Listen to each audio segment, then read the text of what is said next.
All right. Hello, and welcome back to Real Seekers. Hang on, I'll just take off the overlay. My name is Dale. I'm Dale the Real Seeker, and today we have a special treat for you guys.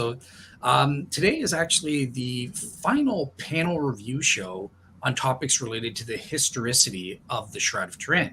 After this, we're going to be looking at the more scientific evidence related to the images. But for today, we've got a great panel addressing the limestone dust and pollen studies on the shroud, as well as the Pontius Pilate coins. And we have Justin Robinson here. So if there's time, I want to try to fit in his expertise on the bronze coins as well. Before we get into the topic, I just want to introduce the panel. Immediately to my right, we have everyone's favorite shroud skeptic, Hugh Farey. Hey, Hugh. Hiya. Welcome back. We also have returning Joe Marino. Hey, Joe. It's been a while since you've been on. Yeah. How's everything on your end? Good. Excellent. Any updates for us at all, or? Well, I learned of another new book. I'm keeping a list. I don't trust my memory anymore. I've got a list on a document listing the names of the people doing books. I think at the moment there's like 9 books that I'm aware of that will be coming out, and some big names in there as well. Awesome. All right, cool. And going over to Bob Rucker, you're a returning guest as well. How's everything going with you there, Bob? Well, everything's going fine. I'm at a little bit of a disadvantage here. I'm actually with my wife visiting my son in Texas, and so I'm in his music room. These are his guitars in the background. So I'm not at my study, so I don't have access to all my other papers. No worries. I just wanted to ask you, because I remember the last time we spoke, you were mentioning you wanted to check into something about the carbon dating and the 12 versus the 16 dates. Did you follow up with that? I haven't done that. No, I'm referring to the 12 dates. I think what they did when they carbonized the subsamples at Tucson, they obtained the carbon and then split it into 2 different samples. So that Tucson would go from 4 to 8, but when they split it based upon the carbonized material, you should get the same date. So that there were 12 legitimate and separate dates on the subsamples, and not 16. I think that's my understanding at this point, but I'd like to check that with Tristan Casabianca. Awesome. All right, cool. And now we have our newbie to the Shroud Wars, Justin Robinson. So first of all, welcome to the show, Justin. And Thank you. I just want to give you some time, as obviously you're new to the show. So maybe take some time to introduce the audience as to who you are, how you got wrapped up in the Shroud, and a bit about your faith journey, if you don't mind sharing. Yes, of course. Well, certainly my interest in the Shroud of Turin came when I was a very small boy, and I caught my mother reading a book, and it was a paperback book, and she was absolutely engrossed in it. And it had a strange photograph, black and white photograph of a bearded man on the cover. And the book was Ian Wilson's book, the Turin Shroud. And it became the very first grown-up book that I ever read. And that, in a way, I think sparked my love of history. I'm currently employed as a historian for one of the largest coin companies in Europe.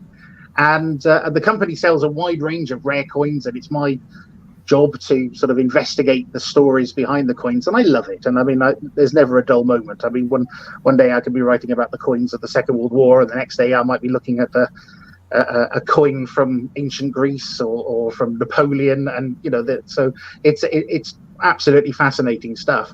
And one of my first assignments, which was quite uncanny because I've always had an interest in the Shroud, but one of my first assignments with the company was we acquired a large number of gold Byzantine coins with the bearded face of Christ on them, and I was asked to give a presentation to the sales team about them. And of course, it was a perfect opportunity for me to sort of share about the Shroud and about the similarity and the points of similarity, and it was great. And I mean, the coins sold very quickly. And unfortunately, gold coins are a bit outside of my pay grade, but I've always wanted to have a look at sort of fascinated by the Byzantine coinage. and I was actually looking through a list of a folder of sort of Byzantine anonymous follises, the bronze coins, and I was struck in particular with one which I realised I really needed to acquire, and it was one of the first coins that was actually struck, one of the first anonymous follises that was struck. They struck gold coins beforehand, but in 969. The Emperor John Zimiscus actually struck a circulating coin to go out to throughout the Byzantine Empire there in Constantinople. And when I looked at the coin, and I do appreciate it's very subjective, and that's why it's always a good idea to have a look at the coin and decide for yourself, because the similarities between what I was looking at this particular coin, which is only 0.5 centimeter in diameter, it's tiny, but the similarities between that and the image, the lines that appear on the Shroud of Turin, are I think absolutely extraordinary. I've got the coin in my hand. I'm going to hold it up. You're not going to see a huge amount of detail, but this is the coin, and you can see how small it is. And for me, as I said, when I started to actually look through it, the one thing that you have to remember about coins and how they were struck, of course, is that they were. Oh, I can see Hugh's holding one up as well. That's great. Super. The problem, and I'm sure Hugh will agree with me, is that the difficulty is it's finding one that actually has a good level of detail around the face, because these coins would have circulated, they would have been in and out of people's pockets, they would have circulated for many decades. And of course, the raised area where all the face detail is would usually be the first thing that's been rubbed off. So many times you can find a Byzantine coin that just has a perfect oval where the face of Christ would have appeared. So they're quite rare to find ones that actually have a good level of detail. And the other point to remember, of course, when you're looking at a coin and comparing it in this case with the image on the shroud, is to remember that the coin artist, of course, would have carved directly onto the die. And then the image then that was actually struck on the coin would effectively be a mirror image. It would be reversed of what he had actually struck. So when you look at this sort of reversed image and you hold it up with an image of the shroud, you can see, my theory certainly is that the coin artist copied the lines as carefully as possible. Now later coin designers added their own little embellishments, so they would depict Christ, for example, with his eyes open as opposed to with his eyes closed, and added their own details. What I love about this particular coin struck in 969 is that the artist, as I said, seems to have just tried to copy the details, and so suddenly you have this incredible amount of detail, which I think is just almost a compelling case that the artist, as I said, working in Constantinople in the 10th century, actually saw what we call today the Shroud of Turin. And if you have an opportunity to examine the coin yourself, to see images of it, obviously you can form your own conclusions. But I think it's enormously. It was very persuasive for me. And so I wanted to sort of get it out there and share it. And I've found a couple of other coins since then, which also add significant detail as well to that. So that's really where I've been sort of coming from. And as I said, one of the things that I absolutely love about the Shroud of Turin is that for me it's where history, science, and faith all combine in one incredible object. And I think that there's never a dull moment when you're looking at the study of the shroud. You have people coming from all different angles, all approaches, new evidence being sort of found all the time and challenged indeed, and that's what as any good science should be. It's always good to form your own conclusions and to make your own determinations, and I love that, and it's wonderful to have a small part to play in it. Awesome. Well, it's great to have you on the show. And it's funny, just before we get into today's topics, we actually just got an update on the Hungarian Prayer Codex from a guy named Simon. I don't know if he wants me to reveal his full name, but I promised him I would show on the show. He thinks he's found the strip on the so is that, can you guys see that? Or I'm not seeing anything at the moment. There it is. Now I am. No? Yeah. Oh yeah. All right. So as you can see, Simon thinks that this green, highlighted in green here, this is the strip, the side strip on the Shroud of Turin, and he's proposed what's going on here. He's proposed that as a okay. He's proposed this. Yeah. That colouring in is Stephen Jones in Australia has got a diagram very similar to that, but he thinks that green thing is also the colour. You should colour in the sheet underneath Jesus in green as well, so that the whole thing is the shroud. Yeah, he's saying that's like the side strip kind of thing. But so I just wanted to show that just as an update to our thing. But yeah, other than that, I think we can get into today's topics. So let's start with the issue of the limestone dust studies and the pollen studies that have been done on the shroud. So I just want to go around. Perhaps we'll start with you, Justin, this time. What's your take on the pollen studies and the limestone dust studies? I said I have been very impressed. I mean, I have to say this isn't my main field of speciality, so I'm approaching this from the perspective of an enthusiastic amateur. And I think that the work that sort of the Max Fry did initially in going through and identifying the different species of plants and things like that have been found on it. I think this is a fascinating field of study. It's and it just helps in the corroboration of it. Now I know that there has been his findings have over the years been challenged, and I do appreciate that there are very different strong differences of opinion there. But I think that what he was able to do certainly was not to. I think that, as I said, by identifying certainly species of plant from Jerusalem and through to Edessa and through into Constantinople and then through into sort of Europe and France and Turin, it helps to show the journey that the shroud has taken. And I think again it's another absolutely fascinating field of study, and I hope in some respects that a lot more is done in that sort of area, because I do know that some of Max Fry's findings have been challenged recently, which is all good, and I think it's important to do that. I think that what I do tend to find is that if you want to go down the hypothesis that the shroud is medieval, then you're adding to the work of the medieval forger enormously, who now obviously has to go off and find plants or pollen to actually put on his medieval forgery at a time when pollen, this was not something that could be easily discernible or even seen. And I think that this is another extra little sort of what's the word I'm looking for? It all helps to corroborate, shall we say, the central premise that the shroud cannot be a medieval forgery. And I do appreciate that Mr. Farey is probably going to disagree with me there, but it's all good.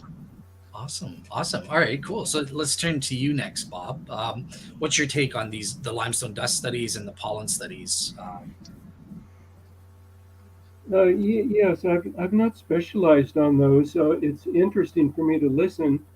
But I specialized on carbon dating and more recently then on image formation, and I think those are two of the more interesting and important items. So these other studies are kind of sidelines for me. So I think a lot of the doubt that has been cast on some of the previous evidence regarding these items was just due to the average carbon date that was obtained in 1988 of 1260 to 1390. And so I think my work on the carbon dating is important here, and to try and move us away from anyone believing that that's the correct date. I don't think anyone should believe that that's the correct date for the Shroud of Turin. And so I think the sequence of reasoning here should be, first of all, to realize that the three samples that were sent to the three laboratories were cut into smaller pieces. Those are called subsamples, So it went from 3 samples going to the 3 laboratories to 12 different subsamples.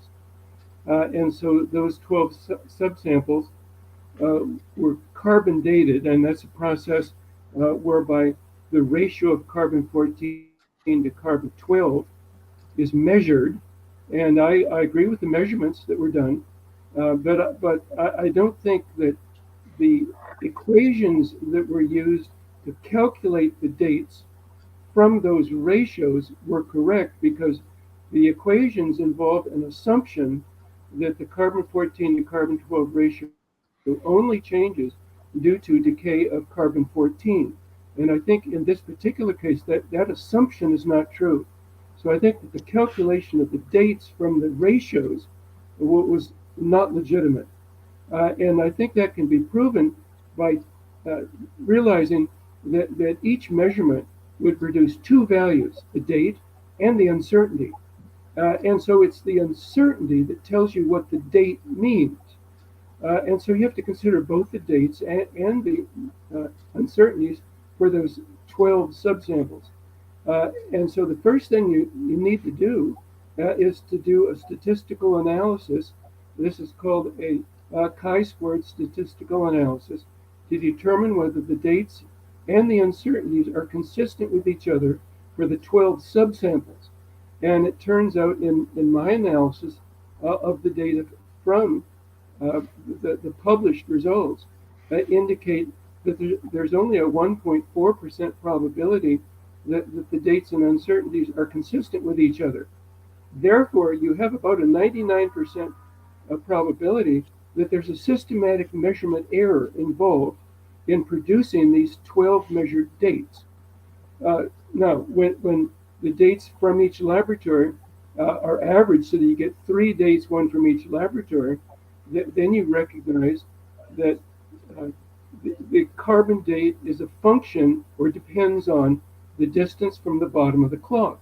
The closer you get to the center of the clock, the more it tends toward, the more recent it tends, and there's a reason for that. The closer to the bottom of the clock, gives you older dates, and that shouldn't be the case.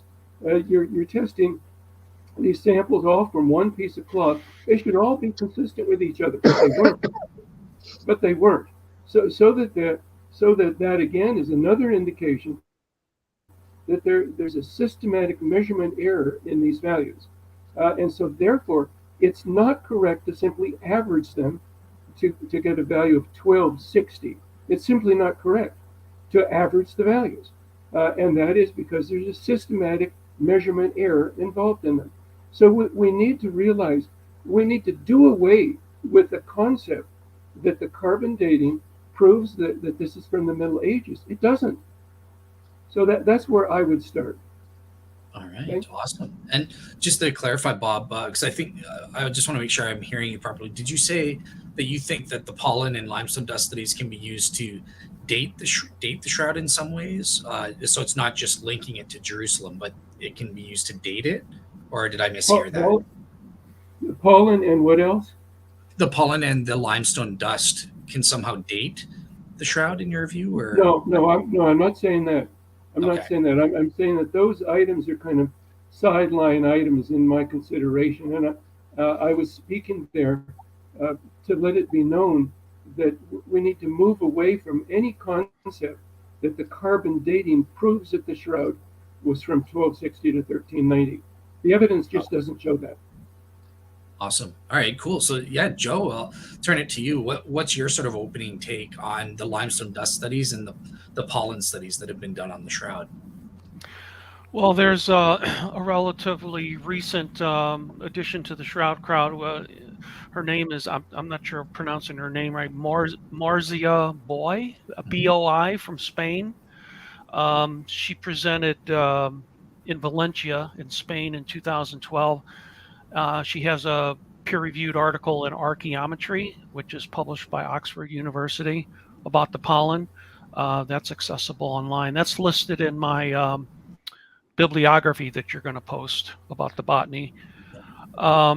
She's actually skeptical of the work of both Max Fry and Avinoam Deneen, who's was an expert in the flowers of Israel and stuff, and he thought he saw a lot of flowers on the shroud, and she's skeptical of both Fry's and Deneen's findings. In her 2016 archaeometry paper, she said, pollen evidence shows that the relic could contain botanical substances used in anointing and embalming during funeral and burial rites in ancient times. So the most abundant pollen found on the shroud reveals the use of ointments. And then she says, you'll often hear that the Gundalia tourneforte has been found on the shroud. She thinks that's a mistake. And I'm going to read another long quote here. She says,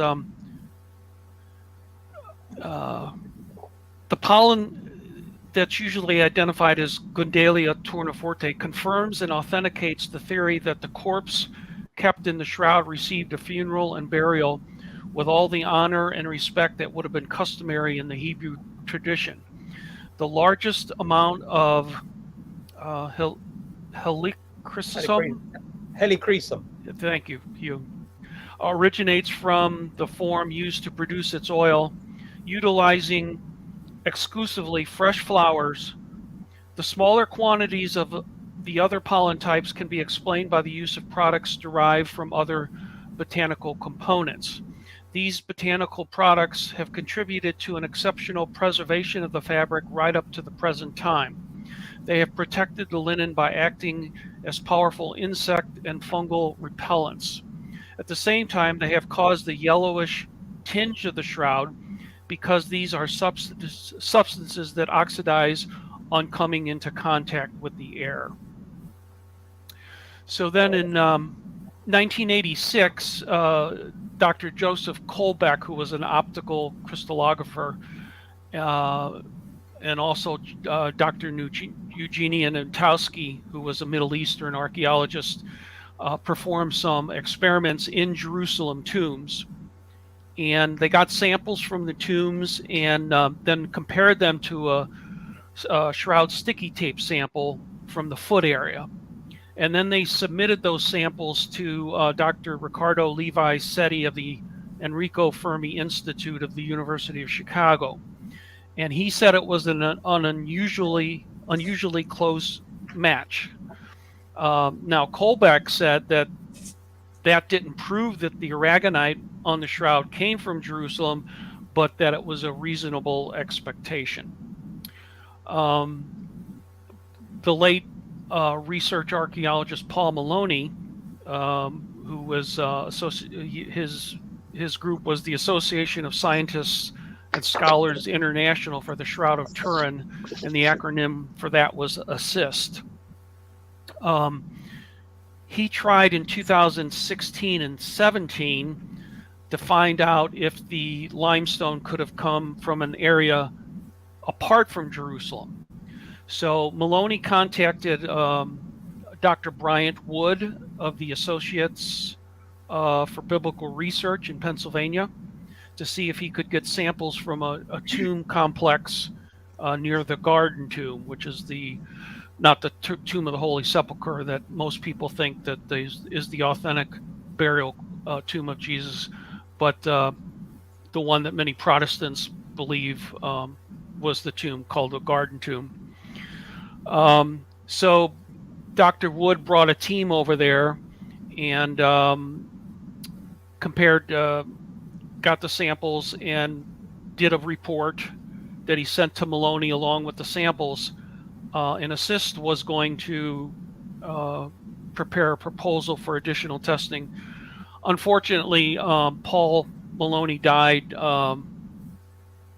less than 2 years later, and that really never got off the ground. So I actually just contacted the ABR recently to see if there has been any follow-up, and the guy basically said no, there hasn't been, but he was going to try to pick it back up. So of course, if I ever get any feedback or follow-up on that, I'll let everybody know. Now, Paul Maloney presented a paper at the 1999 Richmond conference. It was called A Contribution Towards a History of Botanical Research on the Shroud of Turin. That paper is not accessible online. It's only available in the written proceedings.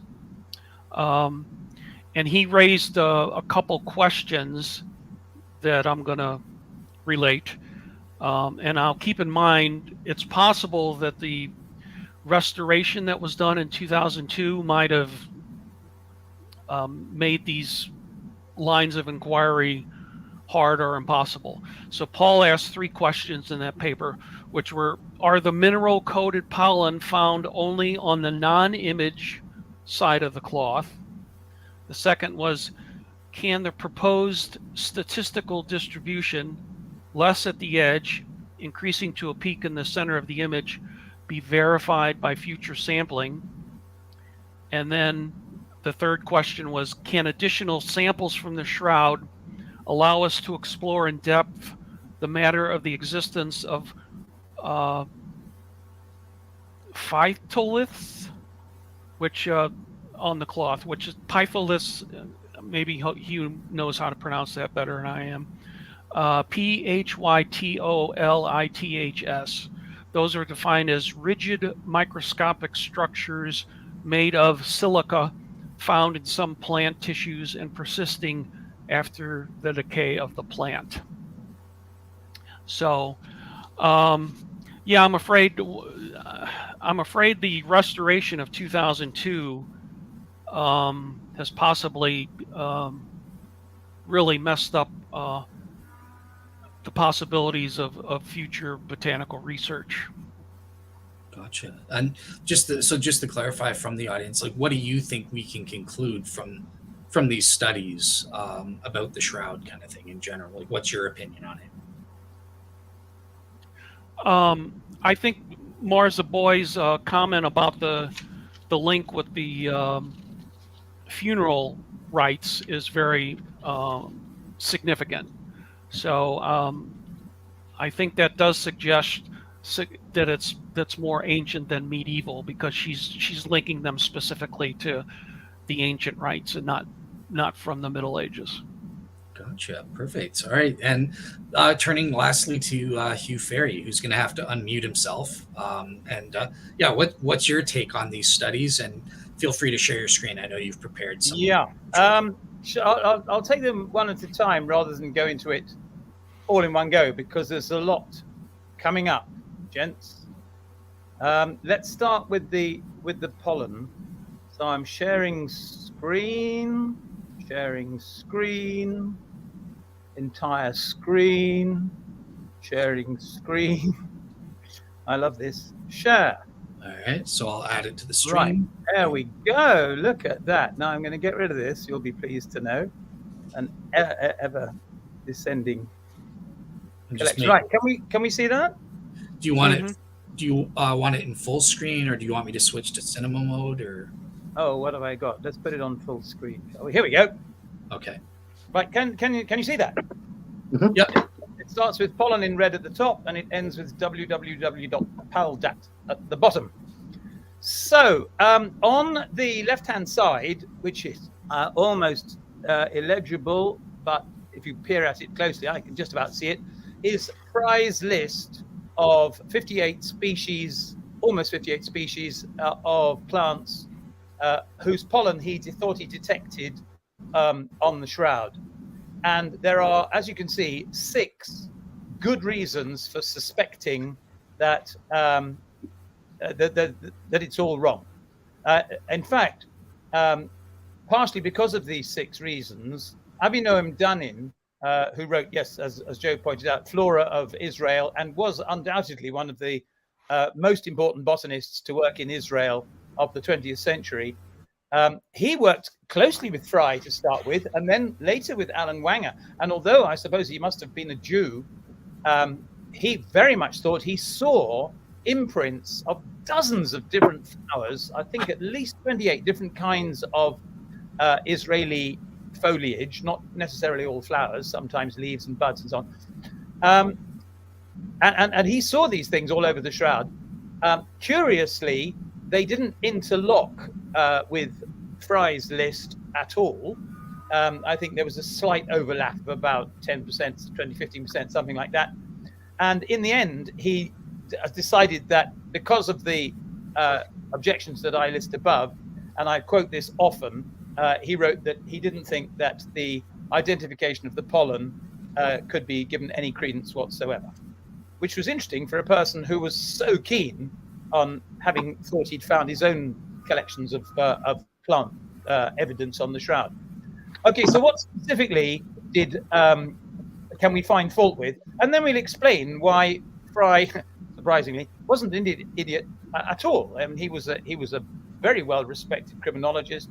His doctorate was in the botany of Sicily, and his paper on taking forensic samples by using sticky tape was absolutely seminal and the first of its kind, and was the root of a lot of forensic investigation even today. Anyway, he and the Shroud observers and various other people have noticed approximately 2 to 3 at the most pollen grains per sample, which meant that apart from on one particular slide where there seemed to be hundreds of pollen grains, which we won't go into now, in general, he was identifying plants from about 200 pollen grains. Now, to identify 60 different species from 200 different pollen grains is completely unrealistic. It's totally unrealistic compared to the kind of pollen assemblage that people who study pollen assemblages have been studying since.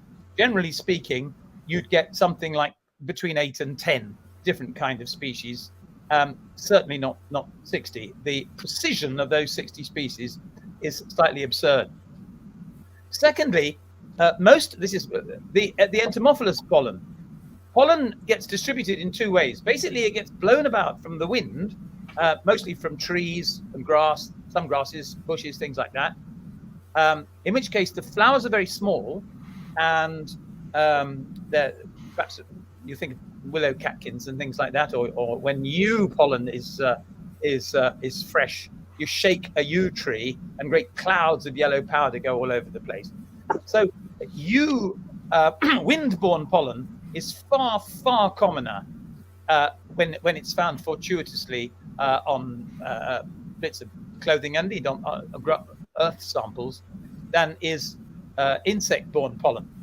But nearly all, well, no, about two-thirds to 3/4 of Frey's pollen were borne by insects, which means they must have come from flowers which only release their pollen rather reluctantly when an insect visits them, and makes you wonder how they ended up on a cloth.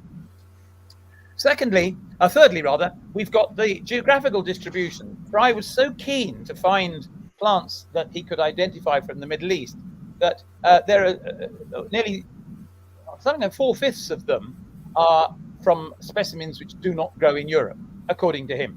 And this is completely unrealistic, given the length of time that the shroud has been carted around Europe and shown to people and taken outside and so on. The fourth thing is that the distribution of species, even assuming that his species made any sense, is also completely unrealistic. In any pollen assemblage, nearly all the pollen is from trees and grass. But in Frey's, I think there's only 2 trees and a few shrubs. So that doesn't make a lot of sense. Fifth is not so obvious. Frey said that his pollen was very clear and easy to identify, whereas everybody else who's looked at pollen on the shroud, both on the back of it, which was Riggy's pollen sucked off with his little Hoover system, and also those who studied the pollen on the shroud samples that were taken by Rogers, say that all the pollen is either coated in something or degraded, and it doesn't look as clean and nice as Frey suggested his pollen were. Incidentally, his paper in Shroud Spectrum International is illustrated with 1 or 2 scanning electron microscope photographs like the ones below, none of which are from the shroud, all of which are from books of specimens But so he didn't publish any that he actually took himself, which leads one to suspect that he may not, in fact, have used a scanning electron microscope at all to try and identify his pollens. And then the sixth one is that even today, it's very, very difficult to identify pollen to the nearest species. The 1, 2, 3, 4, 5, 6, 9 photographs that I've got there are all thistles. And one thing I think Marcia Boy was correct in is that it's very difficult to spot which particular spiky bit of pollen belongs to which particular spiky plant. And to identify Gundelia tourneforti and go, I'm positive it's that, is probably most unwise. When some of his slides were studied by Orville Dahl, Thomas Litt, and Uri Baruch, who were all palynologists in their various fields, German, American, and Israeli, none of them were able to confirm more than a handful of Fry's identifications. Incidentally, talking of Marcia Boy, she's probably the only one who's wrong, because as you can see, all these thistles here are quite big. You can see there the 10 micrometer bars, and all those bars are 10 micrometers. But one of these pollens is considerably smaller, about half the size of all the others. That's the Helichrysum that Marcia Boy thinks she's found. So I wonder if she's right there. Anyway, so what did Fry do wrong? Well, he was absolutely a pioneer in his day, and there were vanishingly few examples of pollen that he could look up. There were a few scanning electron microscope reference books, but they contained very small numbers of electron microscope photographs, and they were from very particular archaeological horizons, because pollen is mostly used to identify ancient climate and not forensically, funnily enough. So Fry, of course, had to go out and collect pollen. So he went off on these 2 expeditions to Turkey and Israel, where he collected pollen. And of course, he mostly collected pollen from flowers. In other words, insect-borne pollen. And then with his reference specimens in front of him, he then matched shroud pollen to the nearest one he could find. So it's hardly surprising that if he found a spiky pollen, and his only spiky pollen that he'd found was Gundelia tourneforti, he said, well, I think it must be that. Whereas had he also collected thistles from, say, Scotland or the United States, Canada, Brazil, Norway, Japan, he'd have found that his spiky pollen matched just about all of them. So he would have realized that it wasn't wise to be quite so precise in his identification. Now, I'm going to stop sharing that because I want to, whoops, lovely, move on to, if I can find it, the Marcia Boy thing. Now, she, I don't think, has ever looked at any of the pollen on the shroud. She rather decided that the pollen might have been used for identification. She possibly saw one of the electron micrograms of Gundelia and decided it wasn't Gundelia, it was Helichrysum. And she, her article takes evidence from Pliny the Elder and Dioscorides as her sources. And she doesn't distinguish between Roman and Jewish burial practices. And this is a serious mistake. She identifies 4 particular plants: Helichrysum, Cistus, Ferula, and Pistacia. And if we look at what Pliny the Elder says about these 4 plants and how they were used to attend bodies with, Helichrysum had healing and anti-inflammatory properties, combating the wound of corruption. It was also hypnotic, sedative, narcotic, and psychotropic. Cistus was used to treat wounds and as a pain reliever, and in poultices to heal wounds and burns. Ferula was used to heal wounds, and Pistacia was used to eliminate ulcers, sores, and wounds, and showing properties of wound and bone healing, and used to combat tiredness. So the point is that all the plants that she thought were used to anoint dead bodies were in fact used to anoint living bodies to try and make them better. Now, they were also, from time to time, in Roman and Egyptian funerals, used to embalm dead bodies, but mostly to prevent the corpse from smelling unpleasant. They weren't used much to anoint the body. They were just burnt in its presence.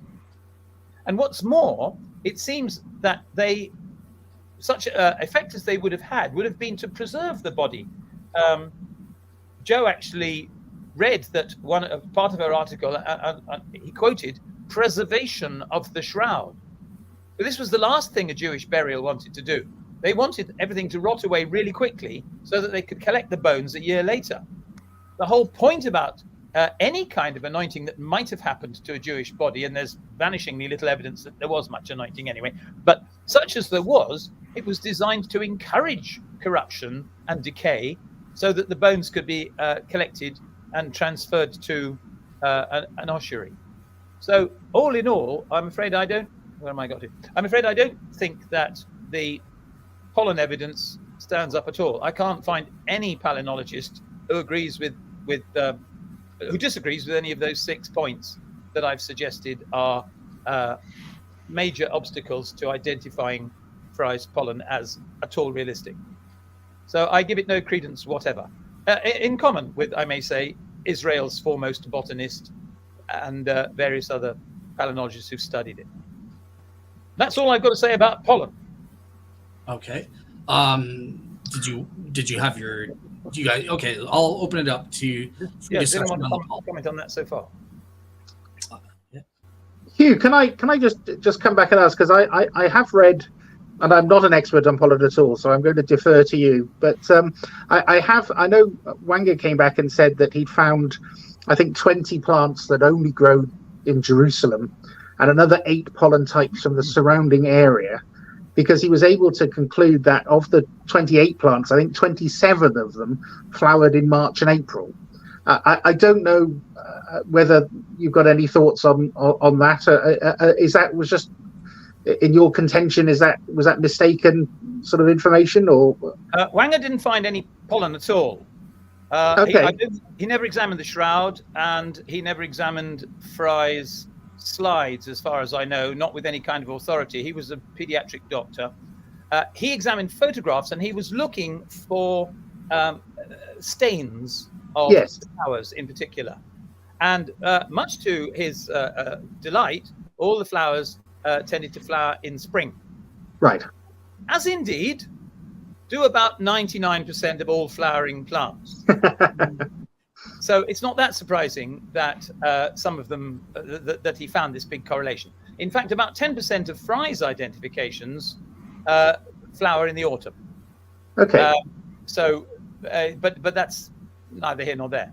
I would just add to people who try and defend Frey is that there's some announcement now that in fact all these insect-borne pollen flowers were collected. They weren't just arrived fortuitously on the shroud, but they were collected and laid on the body at the time of the burial. Well, there's no biblical suggestion that people went all over Israel, I may say. Some of them only grow on the shores of the Dead Sea. A lot of Frey's plants do not grow anywhere near Jerusalem.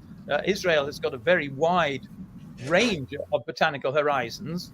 So we've got a completely unrepresented in the Bible collection of holy women who rushed off around Israel collecting flowers, mostly from thistles, thorns, nettles, tumbleweed, and stuff like that. Very few of them are what we would call, as it were, funeral flowers that you might put in a wreath. They mostly come from very scrubby little desert plant, and then laid these all over the body. But I mean, I don't find there's any evidence for that at all. And I'm sorry to sort of disparage the Wangers, because they were very well intentioned. But when they found a rope, 2 crowns of thorns,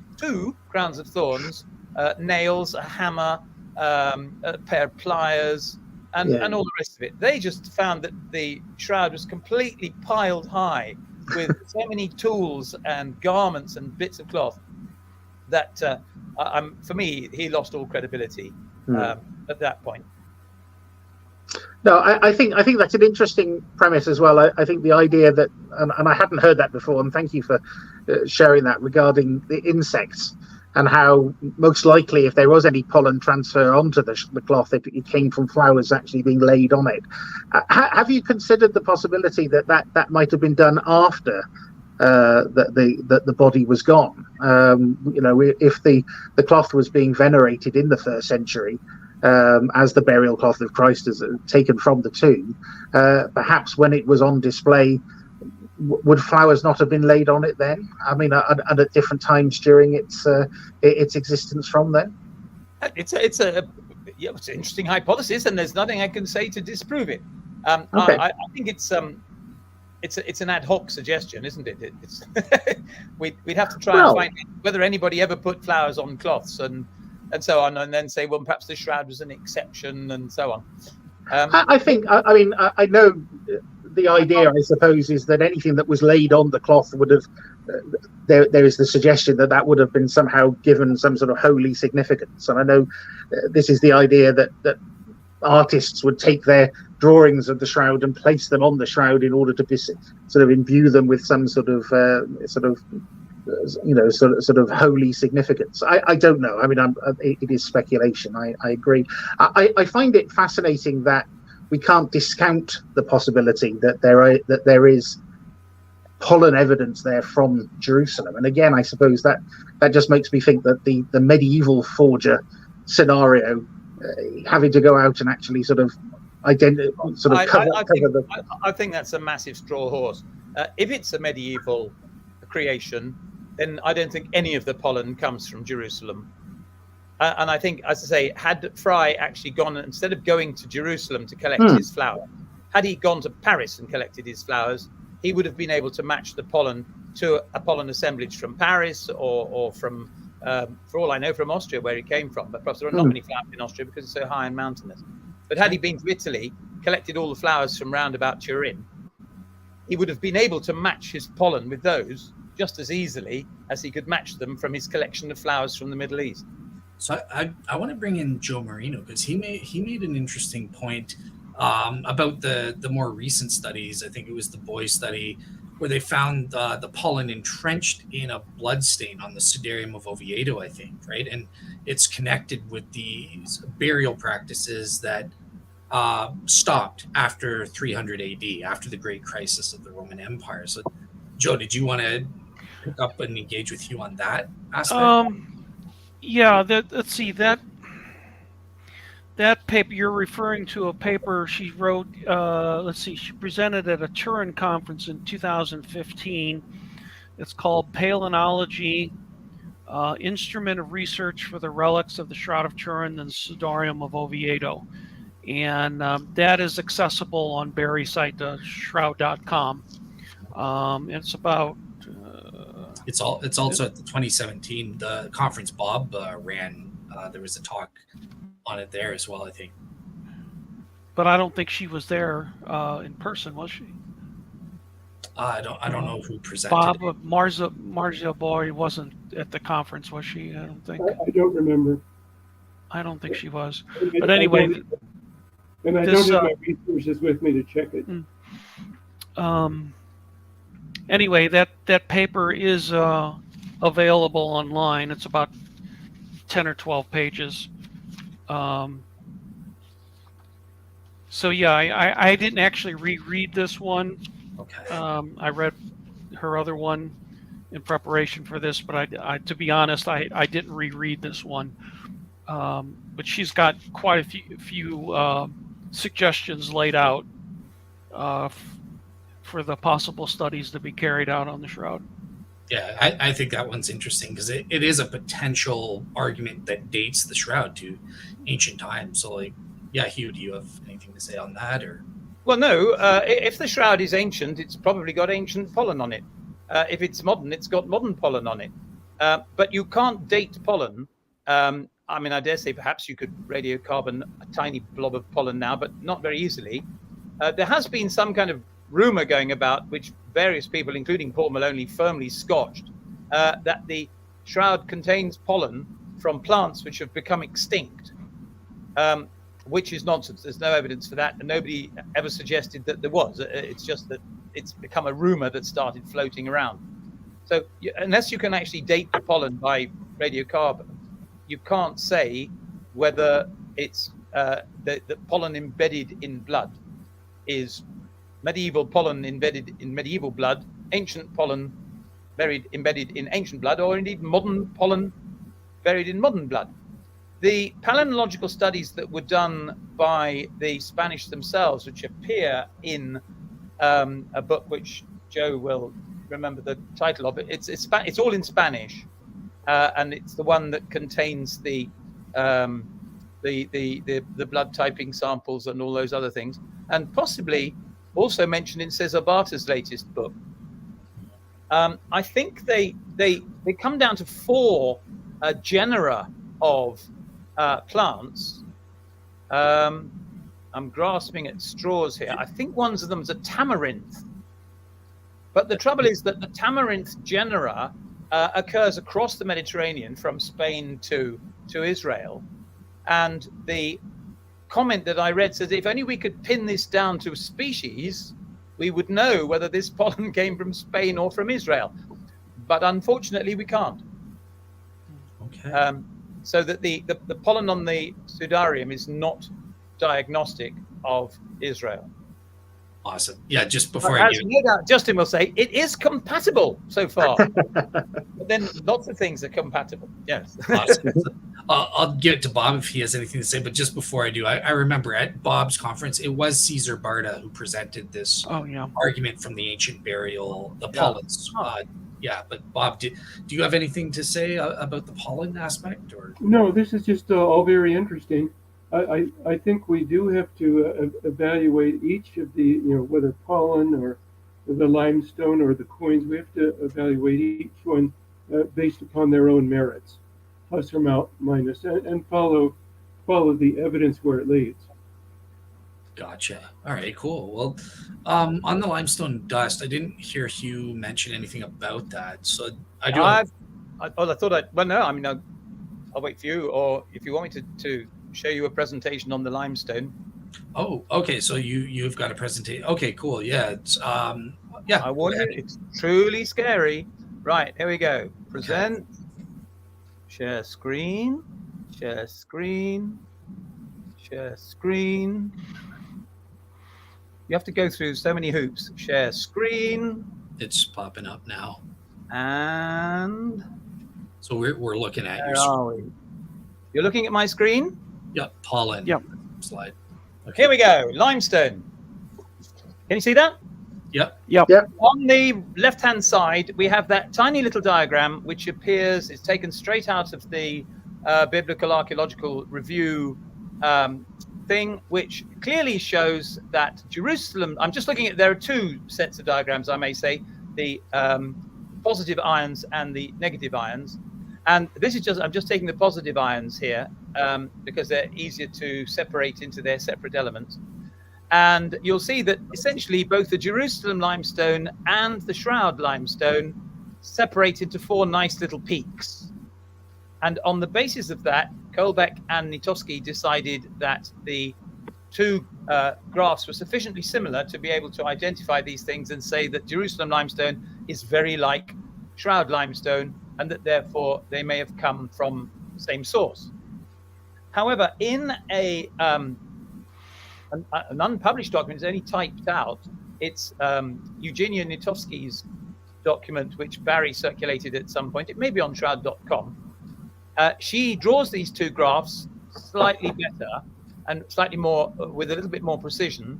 And these are the 2 graphs which are immediately to the right of the BAR set. And you'll see that I have put on them a logarithmic scale, and then I put dots on the top of all the peaks so that I'm able to determine exactly what the counts per channel are for each element. And further on the right-hand side, you will see that I've identified how many, 1, 2, 3, 4, 5, 6, 7, 8, 9, 10, 12, 15, about 20 different positive ions, and how many counts per channel there are in the Jerusalem sample and in the Shroud sample. The first thing you'll spot is that there seems to be a great deal more in the shroud, and that's probably something to do with the fact that it was examined for longer or something like that. So the two right-hand columns separate it out into counts per 10,000. So of all those numbers add up at the bottom to 10,000. It's a kind of percentage, if you like, so that we can compare Jerusalem limestone and Shroud limestone a little bit more closely. And your first thing you notice is that perhaps the calcium, there seems to be about 1/4 as much calcium on the Shroud as there is in the Jerusalem in the Jerusalem sample, and there's also 20 times as much potassium on the Shroud limestone as there is in the Jerusalem sample, which is very peculiar. We'll also find that there is, and this may be something to do with the frame on which the Shroud sample was measured, which possibly was different from the Jerusalem sample. We'll notice that the Shroud sample contains a vast amount of aluminium, which the Jerusalem sample doesn't. I think that's an artifact of the test. I don't think that is anything to do with the limestone itself. Limestone's not generally associated with aluminium. However, limestone is associated with silicon. Generally speaking, if you go and take a lump of limestone just off the ground, it's not pure carbonate. It's carbonate mixed with quartz, with silica. And as you can see, the Shroud silicon component is a great deal more than the Jerusalem silicon component. And the other thing that it's interesting to watch out is that limestone often has a different magnesium and calcium ratio. In other words, calcium and magnesium are quite close to each other as elements in the periodic table, and calcium carbonate is often replaced with magnesium carbonate in limestone samples. And if we look at the magnesium at the top, we can see that the Shroud sample contains a great deal more magnesium than the Jerusalem sample. Now, if I go back across to the left-hand side, just to make life nice and easy for us, you can see that I've got two tables there. The purity of limestone defined as the carbonate compared to quartz ratio, that's silicon oxide. The Jerusalem limestone is 99.3% carbonate and only 0.7% quartz. The Shroud limestone is 93% carbonate and 7% quartz, which is not unlike, you'll find, Parisian limestone, which is 95% carbonate and 5% quartz. Now, this strongly suggests that the Shroud limestone is not from Jerusalem. It doesn't demonstrate that it's from Paris, because that just happened to be the only paper I could find dealing with different varieties of different analyses of limestone. And then we're having a look at the purity of the limestone fraction itself, the calcium-magnesium ratio. The Jerusalem limestone is particularly pure, 98% calcium and only 2% magnesium. Shroud limestone is 85% calcium and 15% magnesium. And this particular paper, I say, about medieval limestone sculpture, says that Parisian limestone is 87% calcium and 13% magnesium. And all this data is taken from the source that I've got at the bottom there, Elemental Characterization of Medieval Limestone Sculpture from Parisian and Burgundian Sources. So, in fact, these two graphs of the positive secondary ions very clearly demonstrate, I would go so far as almost to prove, that the limestone sample that was measured from the Shroud is not from the same variety of limestone as the limestone Shroud sample that came from Jerusalem. And I've got only one other thing to say about that, and that is that Riccardo Levi Setti was a pioneer in the analysis of rocks using this kind of spectral analysis.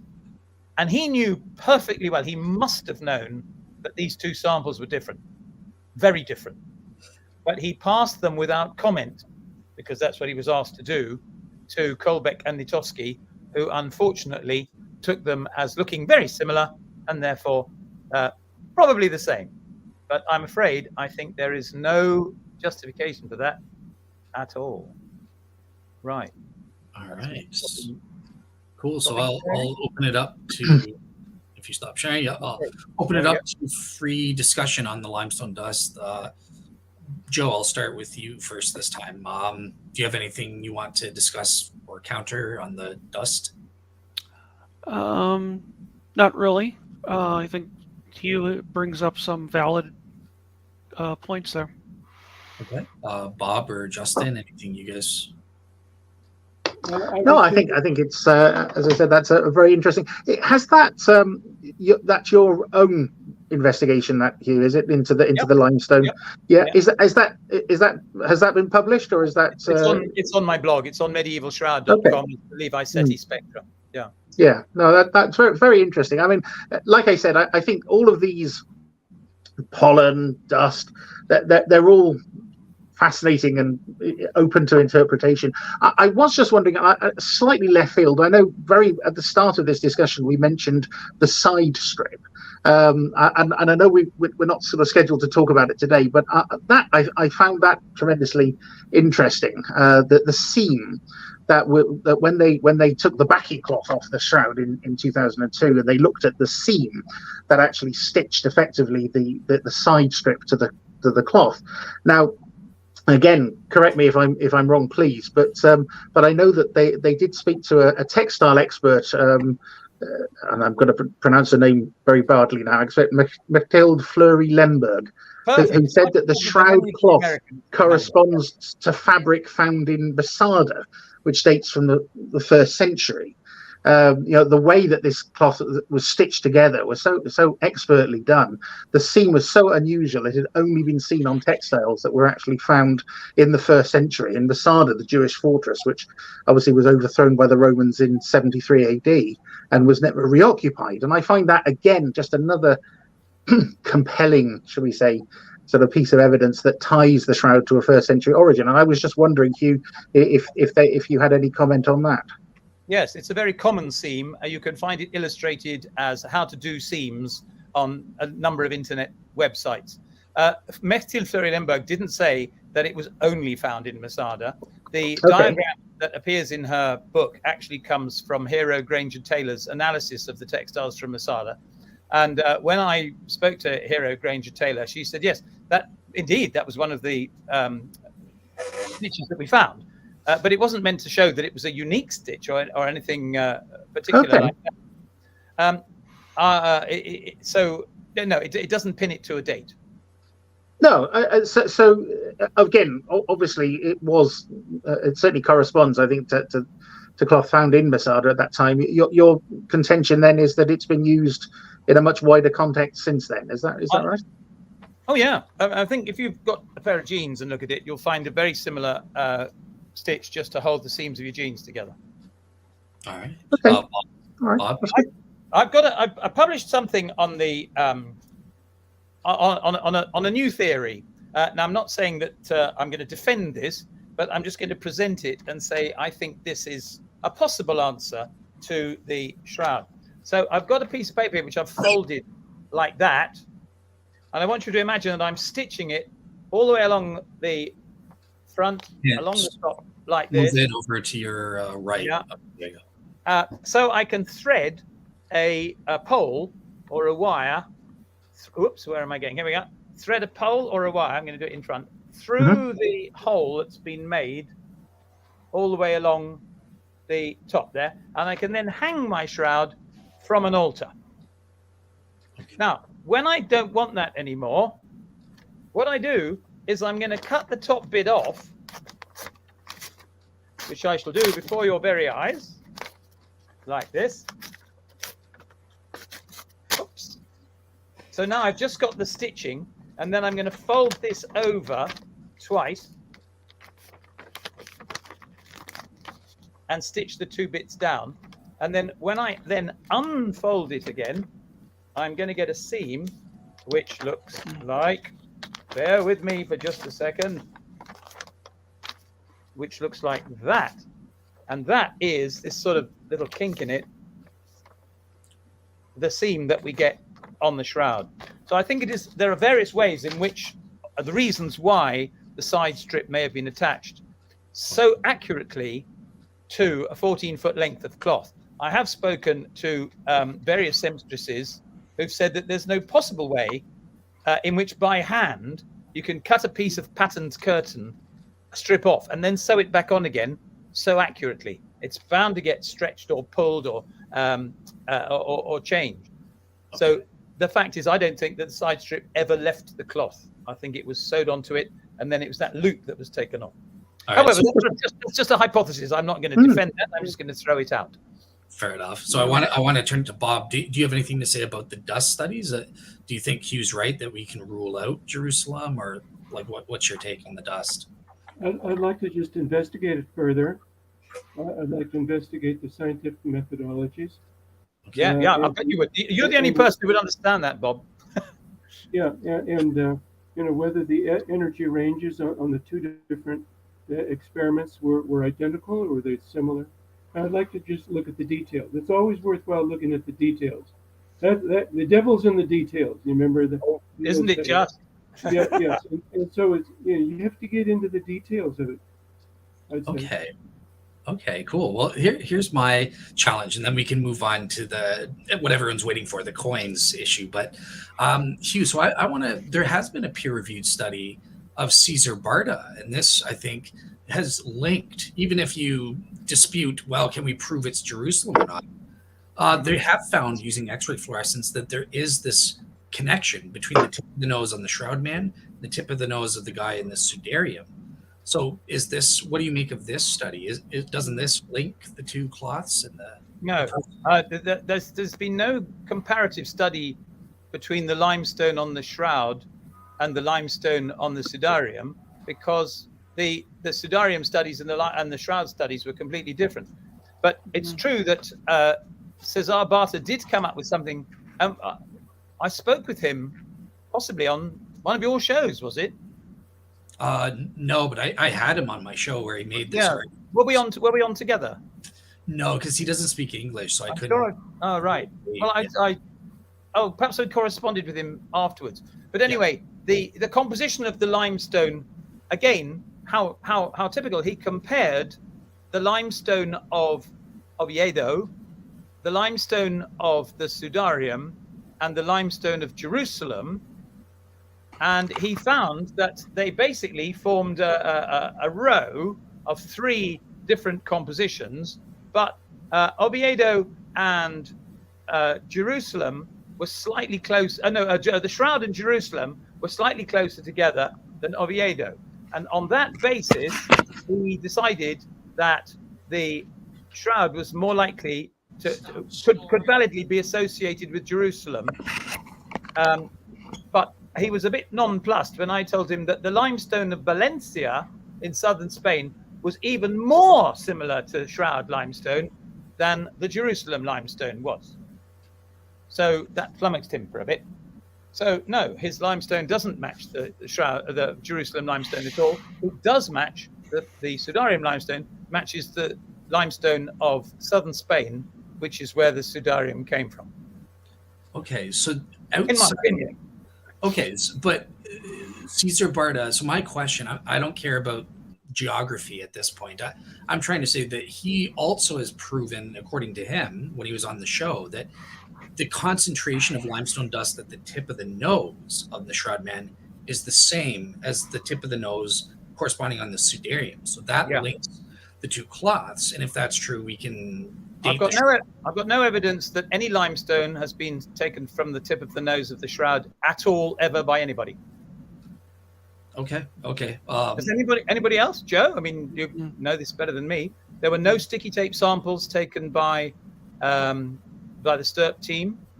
If Fry took any samples, he certainly didn't let anybody know. There's no evidence there's any the only evidence that there's any limestone on the nose of anybody in the Shroud is the spectrographic evidence carried out during 1978. But that's not diagnostic of limestone. It was simply a general calcium study, which showed that there was calcium in roughly equal abundance all over the Shroud. Okay. All right. Cool. Well, I'll link to this show with Caesar Barta so you can check out what he claimed there. Yeah, we'll do that. Cool. So, all right. So let's move on now to the topic everyone's waiting for, this issue of the Pontius Pilate coins. And are there Pontius Pilate coins over the top of the Shroud Man's eyes? And I want to turn it, since Joe, I think, is the only one who's definitely making the positive affirmative case here that I know of. Joe, why don't you start us off? What is the case for these Pontius Pilate coins, and how does that relate to the Shroud's historicity? All right. Well, I think I'll give a little history first, and that'll can set some groundwork for what everybody else says to give everybody an idea, at least the listeners, of how it all started. So, right before Stirp went to Turin in 1978, three of the Stirp members actually wrote an article in the Numismatist magazine. In July of 78, and they went over in October of 78. So it was Jackson, Jumper, and Stevenson wrote an article postulating that there might be coins on the eyes. And of course, they didn't conclude that it was definitely there, but they put it out there to, hoping for responses from people, numismatists, to see if they possibly agreed with them. So it was they were the VP8 image photos that they garnered is what gave them the idea that there might be coins on the eyes, because they noticed in the VP8 photos or the images that there seemed to be something three-dimensionally over the eyes. So they did first look at Jewish burial customs, and they found a work by a Jewish scholar named A.P. Bender in the Jewish Quarterly Review, which I think it came out sometime in the 19th century. And they asserted, and I think that's been contested since then, back and forth, that it was customary for the Jews to place objects over the eyes. I don't know if customary might be too strong of a word. I think it was probably done based on the evidence I've seen. I don't think it was a universal custom, but it might have been more geographical than anything. But this whole thing is tied in with not doing work on the Sabbath. Now, then they cited Wilson's book came out in 1978.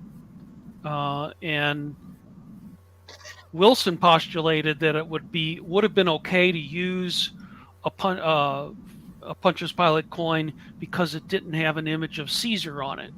So that he was saying that just an image with Caesar would be the only coins that would have been strictly prohibited. So based on that article, Father Francis Philas, who was a Jesuit priest and who attended some of the early Stirp meetings, he wasn't on Stirp, but he associated with them a lot. And Father Philas was part of the Holy Shroud Guild in New York. So Father Philas kind of took that idea and started looking into it. So in August of 1979, he enlarged a photo of the shroud and brought it to a coin expert in Chicago named Michael Marks. And by November of that year, they both believed that they had detected signs of a Pontius Pilate lepton, which was minted only between 29 and 32 AD. So right there, you kind of you see, everybody should be able to see that if you could prove that there was a Pontius Pilate lepton on the eyes of the man of the shroud, that's going to be even a better dating indicator than carbon dating, which has maybe 100 150 year range, whereas presumably if you put a Pontius Pilate coin on eyes of a corpse, it's not long after that coin was minted. Okay. So the Pontius Pilate lepton had something called the Lydius, which is like a shepherd's staff. That was kind of the main feature on the shroud. But one of the problems there was an inscription on the coin, Tiberius Kaiseros, Tiberius Caesar in Greek, and the image on the shroud, they noticed that there was a C. They didn't see the full inscription. They saw what they believe were a few letters, and where there should have been a K, they were seeing the letter C. And then in the meantime, in 1981, there was a place in Overland Park, Kansas called Log E Interpretation Systems. They confirmed the 3D quality of the eye images of what they were seeing over the eyes.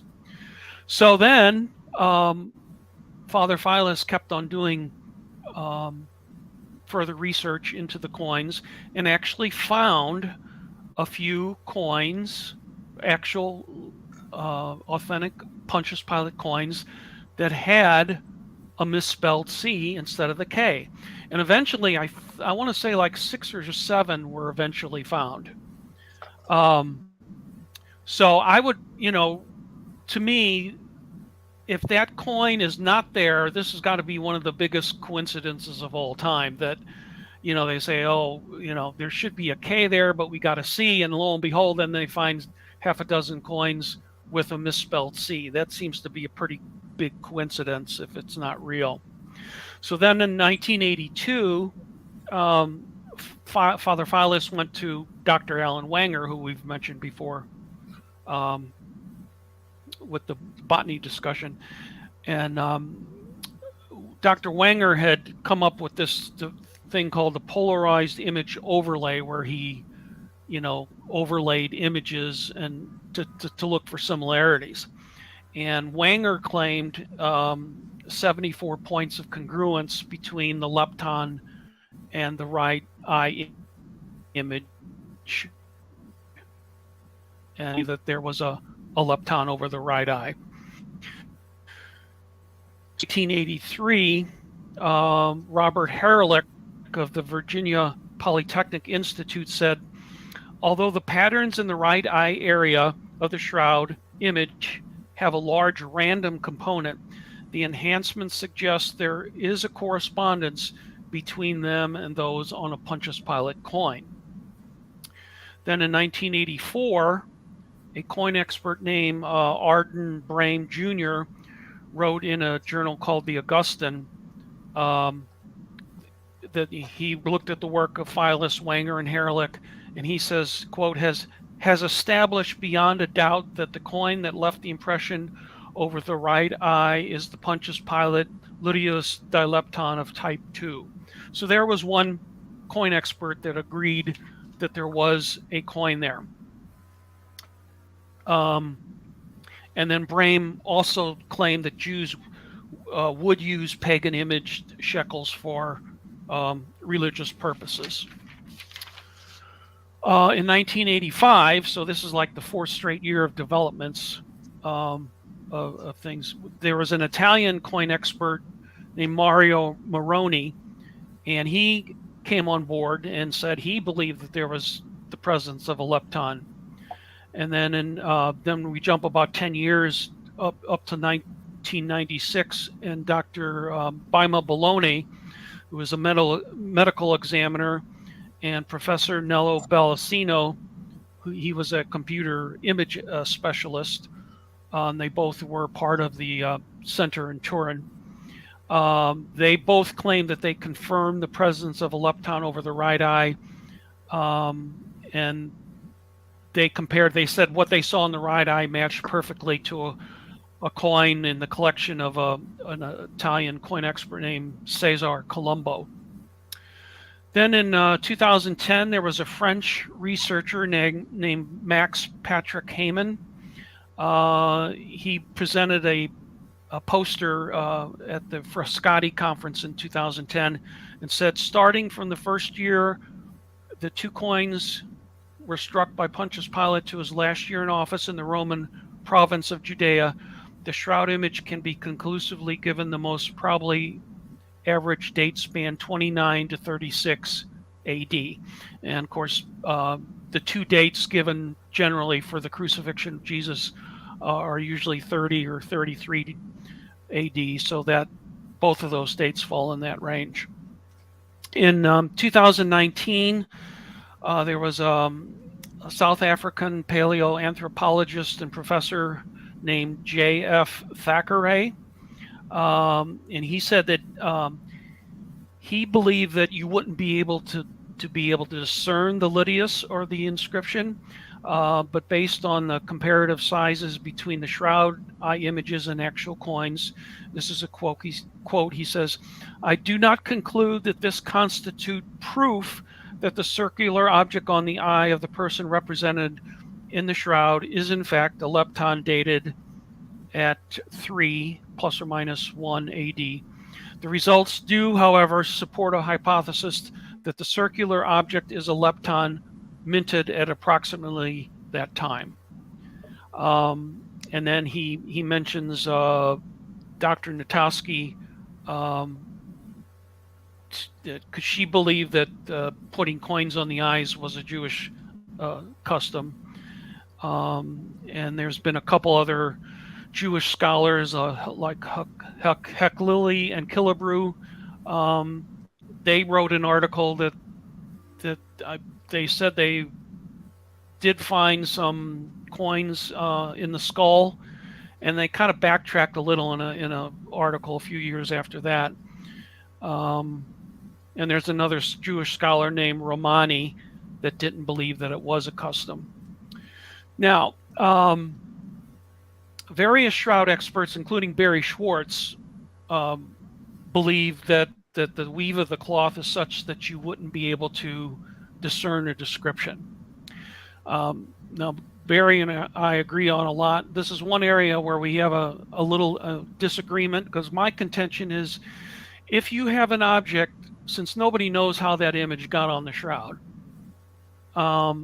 if you've got an image that is unexplainable, I'm not sure you need to get too rational about the physics of being able to discern an inscription or a litios. I mean, because from my point of view, since it hasn't been proven to be a fake, you have to put, this makes some people uncomfortable, but you have to put the option of the shroud image being a miracle on the table, because it hasn't been proven. And if that's the case, I think it's possible that God's shown maybe his sense of humor and saying, okay, I'm going to put a Pontius Pilate coin on the shroud, let somebody find it, and see how humans go crazy over that.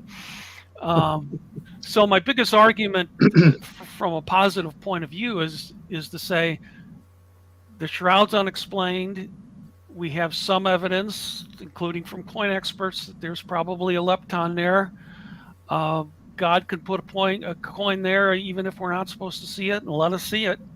Now, Eric Jumper of Stirp, ironically, who was one of the co-authors of that first article that got Father Philas going on it, Jumper later actually believed that there wasn't a lepton on there, but he got the ball rolling, and Philas, did his research, and other people jumped on board.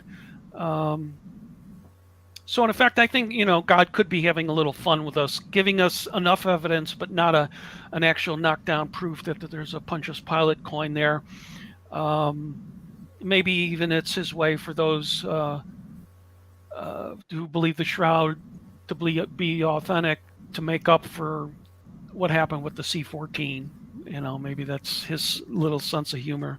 And this may sound like special pleading, but I don't really think it's any more unreasonable than, someone who doesn't believe the shroud's authentic and saying, well, I don't know how the image got on there, but I think we'll eventually find out.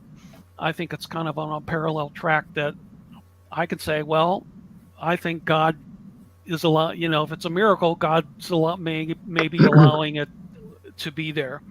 So I wouldn't say that there's, proof positive that there's a coin there, but I think the possibility is there, and I'll leave it at.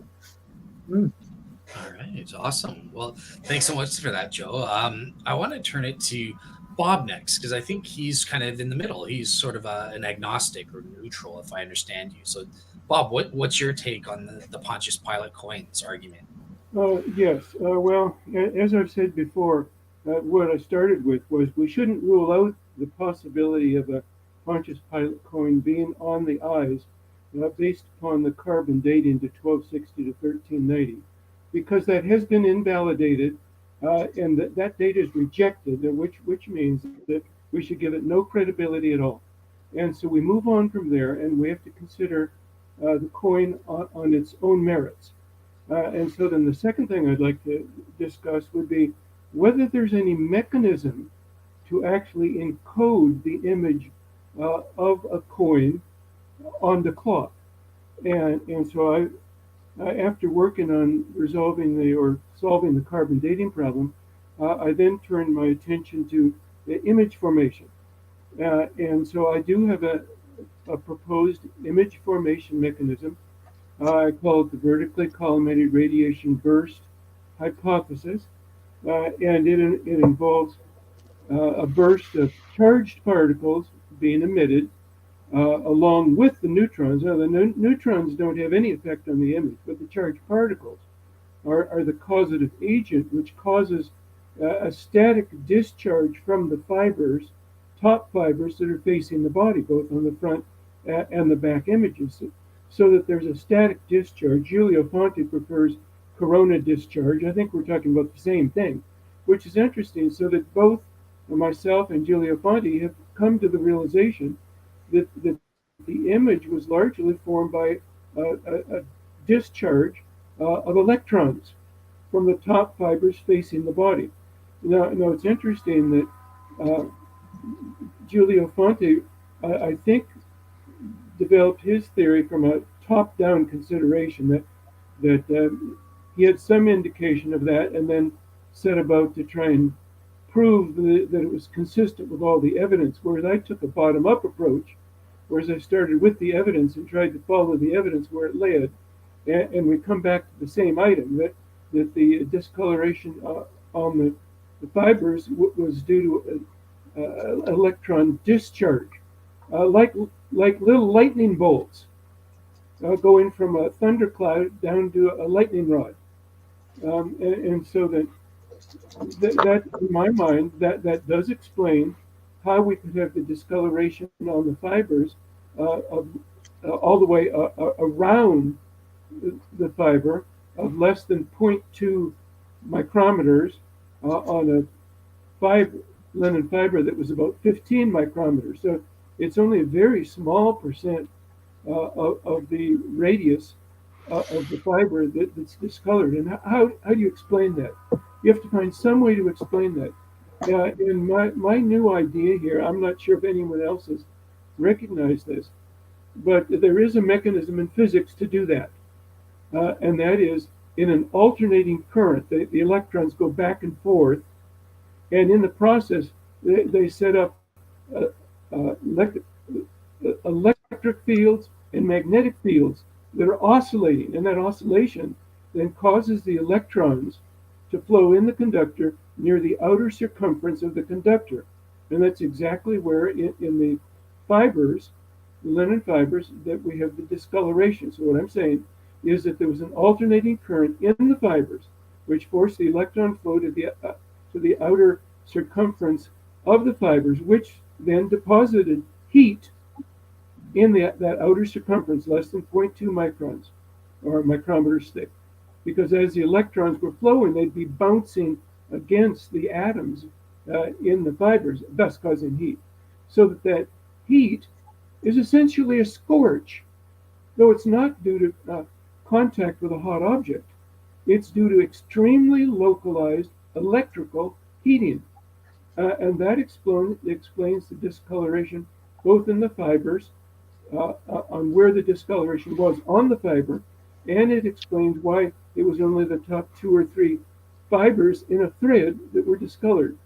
So that if that's the cause, and I believe that's a good explanation that's consistent with all the evidence, so that if we have an electrostatic discharge, that's the word I use, between the the cloth and the body, then that would be a cause to see or to encode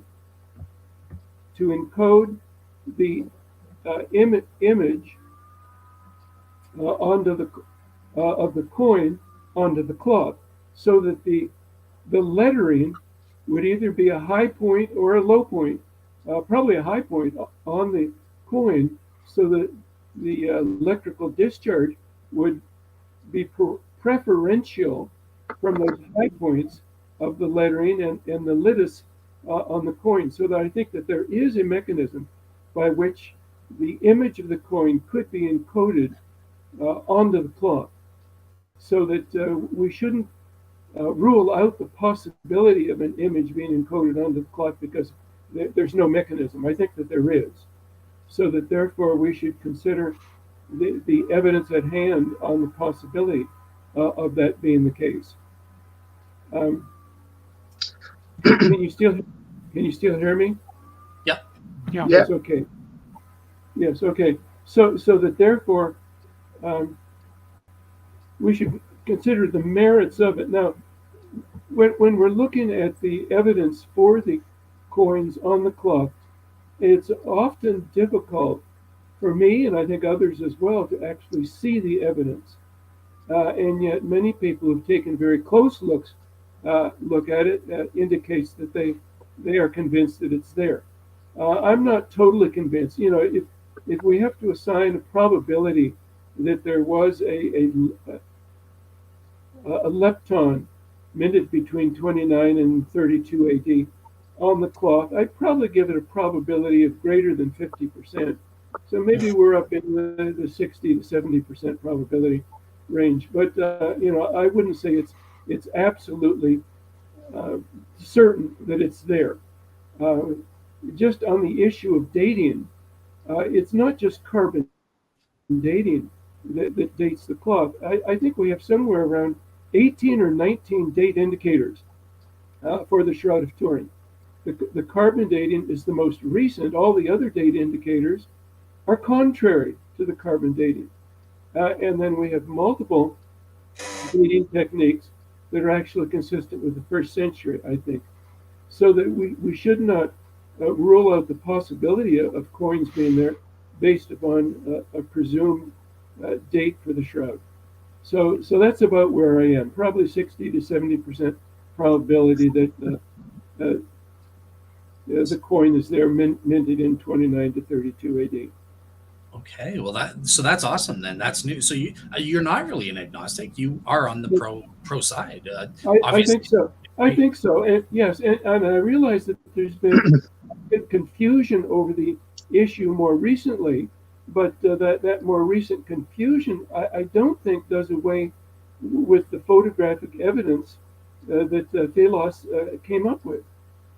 So that I'm inclined to think there really was one. I'm a little bit hesitant. I wouldn't stake my life on it, but I think it probably was there. And I think it's just reasonable that it does seem like there was some type of round objects over the eyes. And what would they be? You know, would they be buttons or something? No, they'd probably be coins. So I think in all probability, there probably were coins. Whether we can identify them as minted by Pontius Pilate is another issue, and so that's where I am on the issue. Awesome. All right, cool. Well, let's turn. We have a coin expert on the show, so why don't we ask him, Justin? What's your take on the argument from the Pontius Pilate coins? I think it's a very interesting one. I actually had for my birthday recently, I was actually given a Pontius Pilate coin, so I can actually, and they are absolutely tiny things. You probably not, the detail of them is not brilliant, and probably never was. They would have been very sort of roughly struck. My one was actually struck in 29 AD, and it has 3 ears of wheat on it. It's got that sort of image. But I mean, having looked at this in some detail, I'm kind of I think maybe veering a little bit towards the Barry Schwartz's argument that there is it's very possible that something was there. Whether or not we can see enough to actually specifically identify them, I've squinted at the image on the shroud over the eyes in lots of different ways, and I confess I cannot see the level of detail that some people are suggesting for it. But that said, there's some interesting sort of precedent. I mean, I do wonder as well if the shroud is the genuine burial cloth of Christ, which I personally believe. You've got to imagine then that Joe Marino, who goes out and purchases this very expensive linen cloth to actually lay the body in, then takes it upon himself to put 2 coins over the eyes that they may not have the image of Caesar on them, but they certainly have an inscription to Caesar. Bearing in mind that Christ had just been brutally tortured and put to death by Romans, that feels a little bit. I'm not sure whether he would have necessarily wanted to have actually put something that associated so closely associated with Rome and with Pontius Pilate at that particular moment. Now that's just completely hypothetical. I can't say yes or no. I mean, it's yes, I'm quite prepared to accept. It certainly looks like there may have been something over the eyes. Beyond that, I really can't speculate. I mean, one thing that was interesting, and it was mentioned earlier, I was thinking about a different coin, which might say something about the state of mind that self-respecting Jews had. In order to actually, the shekel of Tyre was actually instituted as being the only way that a Jewish man could actually pay the temple tax. And the reason for that is the Jewish religious leaders knew that the shekels that were actually struck at the Mint of Tyre were more pure silver content than anything else. And so they, for reasons purely, I think, financial, decided that Jews had to pay their temple tax with this particular shekel of Tyre. What was interesting is that the shekel of Tyre actually had a portrait of the Tyre god Melkart, son of Baal, on it. No self-respecting Jew would have wanted to have carried one of those coins around with them. And that's why you had these money changers being set up in the temple to come and take the money of the Jewish people wanting to come along and pay their temple tax. They had to exchange them for this particular Tyre shekel. And of course, there was a very lucrative industry sort of sprung up. They were obviously paying over the odds for that coin. And of course, that's when Jesus walks into the temple. Of course, he takes a whip and he drives the money changers out because and I think that's a really interesting telling point. And again, I wonder, and I have no evidence in which to necessarily back that up, but I wonder whether somebody like Joseph of Arimathea would have been carrying around in his pocket that particular coin that actually specifies, a Caesar, and whether he would have wanted to have put that over the eyes of his dead friend and master. Bearing in mind, of course, that Christ had experience of having a coin given to him, and when he was asked, should we pay our taxes to Rome, and he said, well, whose face is on this? And they said Caesar. He said, well, give to Caesar what belongs to Caesar, and give to God what belongs to God. So I struggle a little bit with the identification. I'm prepared to accept that there may have been something over the eyes. Whether we can actually say with any degree of certainty that it was a Pontius Pilate coin, I'm not sure. Awesome. Just one quick follow-up before I give it to Hugh for his take. I'm just sort of curious about, for me, one of the most intriguing aspects is the fact that there's this, what people are claiming, there's this spelling error, right? The C instead of the K. If you go for like Barry's explanation, like where did that come from? Like how would they have known in advance? Like why are they seeing this spelling mistake that happens to correspond to the coins? Like what's your take on that? Well, only that they were, as I say, very roughly produced. this was not. When we think of coin production today, we think of a very slick operation in which sort of millions of coins are produced and they're all absolutely identical. That obviously was not the case in the Middle Ages.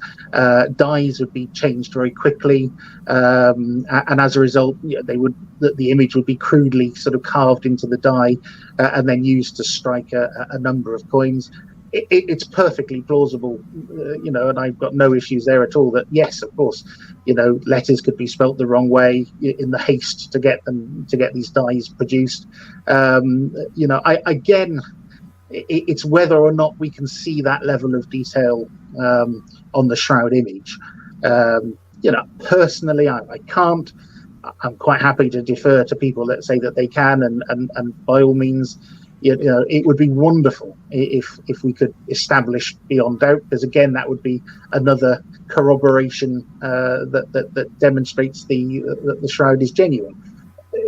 I personally believe the shroud is genuine anyway, but I'm not absolutely convinced that what we're seeing there is we can conclusively say yes, this is specifically that coin. Gotcha. Perfect. So Hugh, over to you to give what's your take on the Pontius Pilate coins. Are you going to be announcing that you are a believer now? I will. No, I'll share the screen in a minute. Okay. Just for the benefit, I mean, I'm sure Just will back me up on this.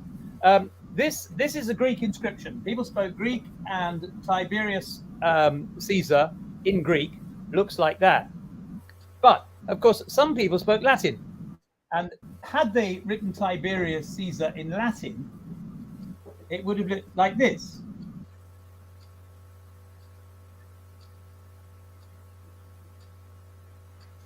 More or less. There'd probably been an E there. Would you agree with that, Justin? I don't know. But yeah. No. The point is that if you weren't, if you were, supposing you regularly spoke Latin at home for one reason or another, but you were a coin minter, and you wanted to put Caesar, and you wanted to write Tiberius Caesar in Greek, it would be quite a common mistake to accidentally put the Roman C instead of the Greek K.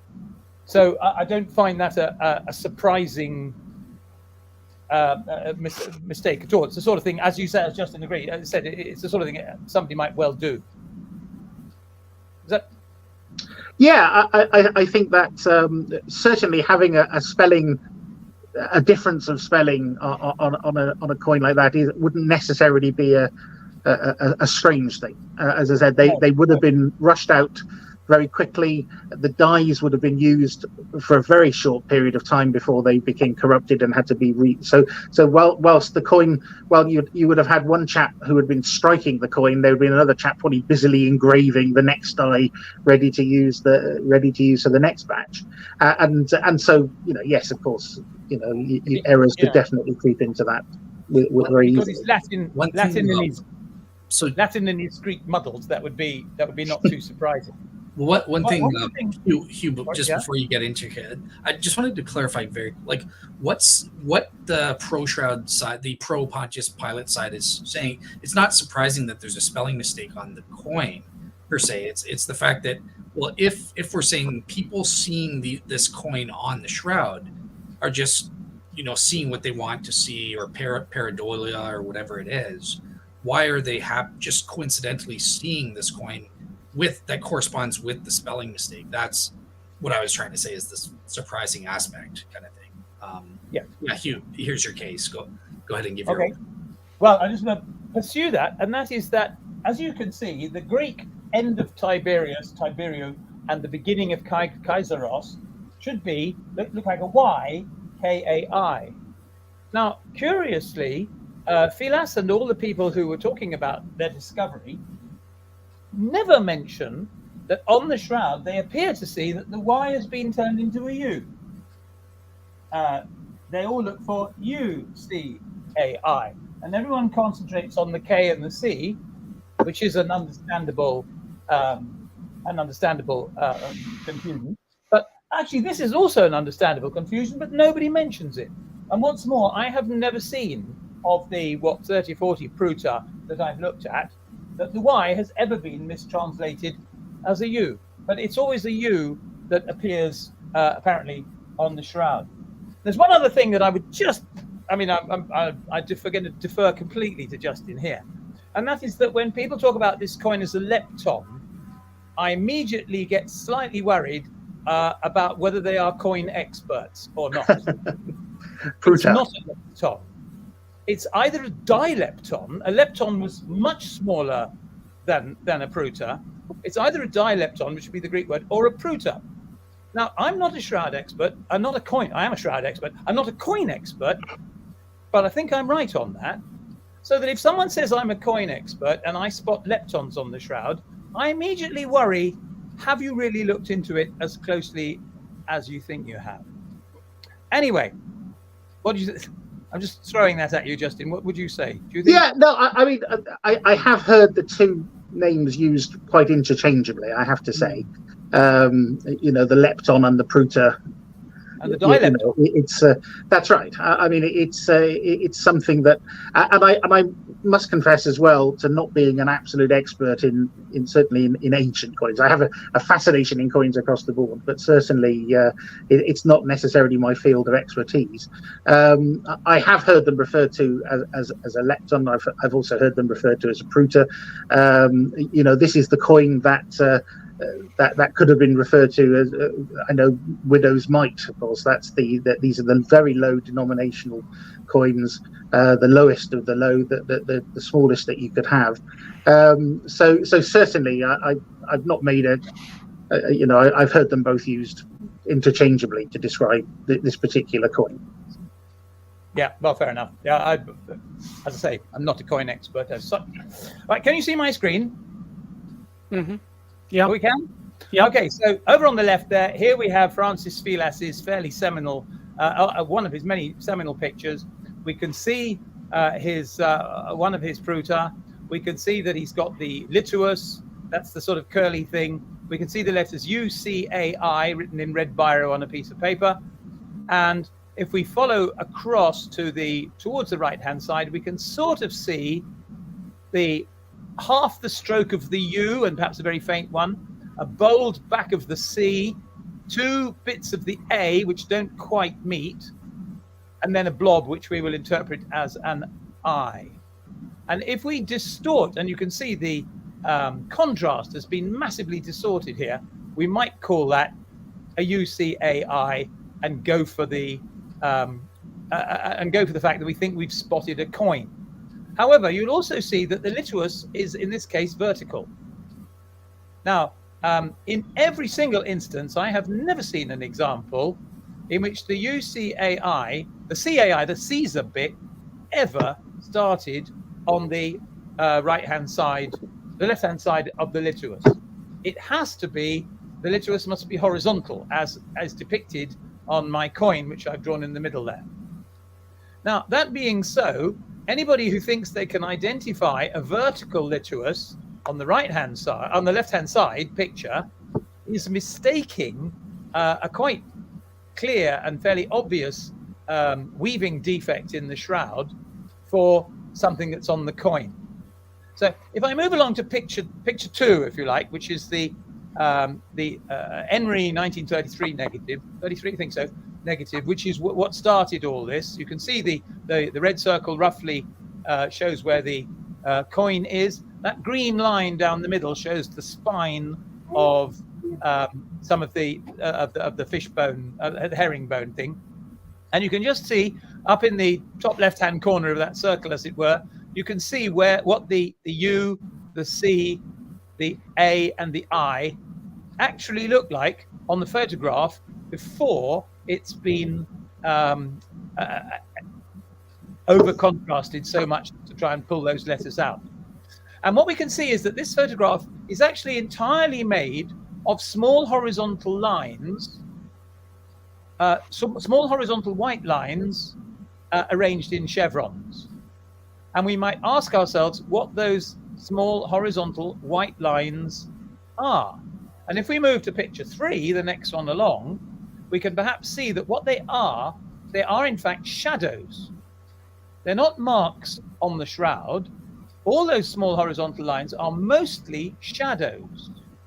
And we can see in picture 3 what they are on the shroud itself, and we can still see that some of the shadows are a bit blockier than others up in the top right-hand corner. And the little diagram number 4 with the white and the blue lines, that's one of the Mark Evans's photographs of the shroud, and it shows rather well how the dark shadows forming the creases where one thread goes over another, when you turn them into a negative, they turn into a series of diagonal horizontal lines. So these letters are made up of diagonal horizontal lines, which are mostly shadows. And that's what makes them able to be distinguished. In fact, the mark of the coin is not on the surface of the shroud, it's in the shadow underneath the shroud, which I think is impossible. And the two pictures on the bottom show exactly the same place after decades of careful research. On the shroud, as we see it in the Alta Definizione Shroud Point 2.0 close-up. And again, if you look on the darker version, the left-hand side, you can just about see where the two lines of shadows come together, forming the A, and the I would be the line of shadows next to it. And the lighter one, the picture number 1, 2, 3, 4, 5, picture number 6, shows what it actually looks like on the shroud at the moment. And to my mind, that's pretty clear evidence that what we're looking at is distortions in the weave and not marks made by any kind of coin. And as for whether coins are ever found or were ever put on the eyes of dead bodies in Second Temple period Judea, Joe mentioned Bender, I think, who I looked up, and who is clearly talking about modern Jewish burials. I mean, modern for the 19th century. He's comparing burial rites with various customs that there are, and he says the Jews use coins or potsherds or I don't know, something else to put on the eyes of the dead. Well, they may have done in his time, but Rachel Hackley, the expert on excavating Jewish tombs, is convinced that there was no such custom, that it's most unlikely that anybody would put any coins on the eyes because it simply wasn't done. What was done occasionally was to put coins, and this is the Greek influence, in the mouths of people, which therefore would be to pay the ferryman care on, but certainly would not be a popular thing amongst Jews. Coins indeed have been found in Jewish tombs, mostly scattered on the floor, which may have been just dropped as offerings of one kind or another. And a very few coins have been found in ossuaries, but never in an intact skull. The trouble with ossuaries is that the skulls tend to fall to pieces. So if you find the bowl of a skull and it's got a coin in it, you can't really tell where that coin came from. So she very sensibly is convinced that there was no such custom or practice or rite of putting any coins on the eyes of people. Somebody mentioned that, of course, in Victorian times in Britain, I dare say in America, people occasionally put pennies on the eyes of dead bodies to try and keep them shut, because if a person had died with his eyes open, they looked a bit gruesome, and so funeral directors would try and close the eyes. But a lepton is far too small to have any effect whatever on closing keeping the eyes of a dead person whose eyes were originally open shut. Nowadays, I've looked into undertakers. You can buy the most grotesque little things which look like contact lenses with spikes on them, and as you fold the eyelid over, the spikes hold it in place. So anybody who's interested in how to be an undertaker, have a look at that. And yeah, that's my take on the coins. And I have to say, Barry's seen this, and he agrees with me. All right, awesome. One of the very rare occasions in which Barry agrees with me, I may say. All right, look, it's all it's worth. All right, so I'm going to open it up, and I see Bob's ready to go. So yeah, over to you, Bob, to start us off. Yeah, I would just make a comment about referring to Jewish practices from Jerusalem. Jesus and his disciples were not from Jerusalem. They were from Galilee. And it's interesting, they were from Galilee. So you'd have to not compare the customs in Jerusalem, but you have to compare it with the customs in Galilee. No, but we think that Jesus was buried by Joseph of Arimathea and Nicodemus. Arimathea is possibly just a northeastern suburb of Jerusalem, and Nicodemus almost certainly came from Jerusalem. And There's John, no evidence of any other disciples there. and the Apostle John was there. And he Doesn't would have say had so. priority in doing the burial. He would have been in front. I think he would have been in front, not Nicodemus or Joseph of Arimathea, in the pit, actually doing the burial. So that, for example, in the Bible, you actually have two Passover services, one prior day and one the after day. The prior day was being done by Jesus and his apostles because they were from Galilee, whereas the subsequent day, the Passover, was being done by the Jews in Jerusalem. There were two different Passovers because there's different customs. Yeah, I don't think I'd have to go and check out, but I don't think there was any Jewish custom of putting coins on the eyes of dead people, even in Galilee. I think you'd have to demonstrate that there was such a I think you'd have to demonstrate that there wasn't. It'd be very, very easy thing to do. Very easy thing to do. I mean, we shouldn't disallow it because we can't find evidence that it did happen. Do we find any evidence that it didn't happen? You know, you can go either way. Well, yes, but as you know, proving a negative is always quite a difficult thing to do. Yeah, well, that's what you'd have to do, though. You'd have to prove a negative.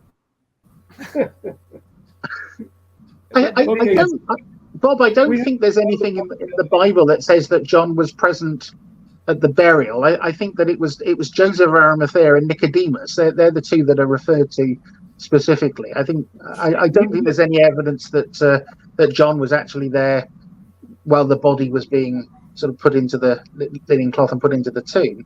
I don't think we have evidence that anyone was there. Okay, but someone definitely was. The three men that were at the foot of the cross were Nicodemus, Joseph of Arimathea, and the Apostle John. And so that those three, you need at least three men to get the body to the tomb. So it'd be those three who went into the tomb carrying the body, and the Apostle John would have priority in doing the burial. Yeah, we don't. I mean, I can only say I'm just looking at the verses from Scripture now, and I can see obviously John refers to Nicodemus and also to Joseph. He certainly doesn't say that he was there or that anybody else was there. Yeah, you're I mean, it's Jesus essentially gave his mother to the care of the Apostle John because the Apostle John was at the foot of the cross. Correct.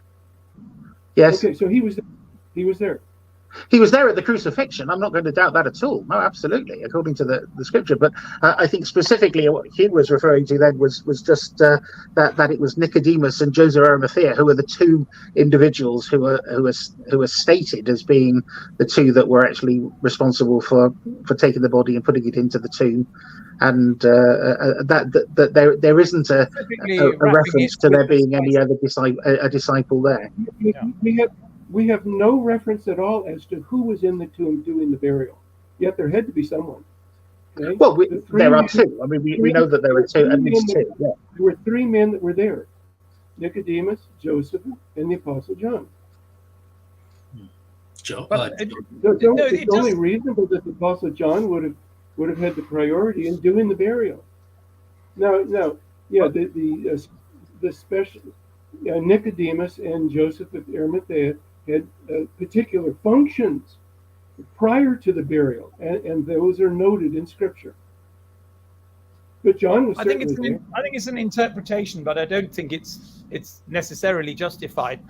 And I do think that it sums up a very common attitude, which we found a couple of times even today, and that is that if it's not positively disproved, then therefore it's really quite likely, which is not a scientific way of going about things.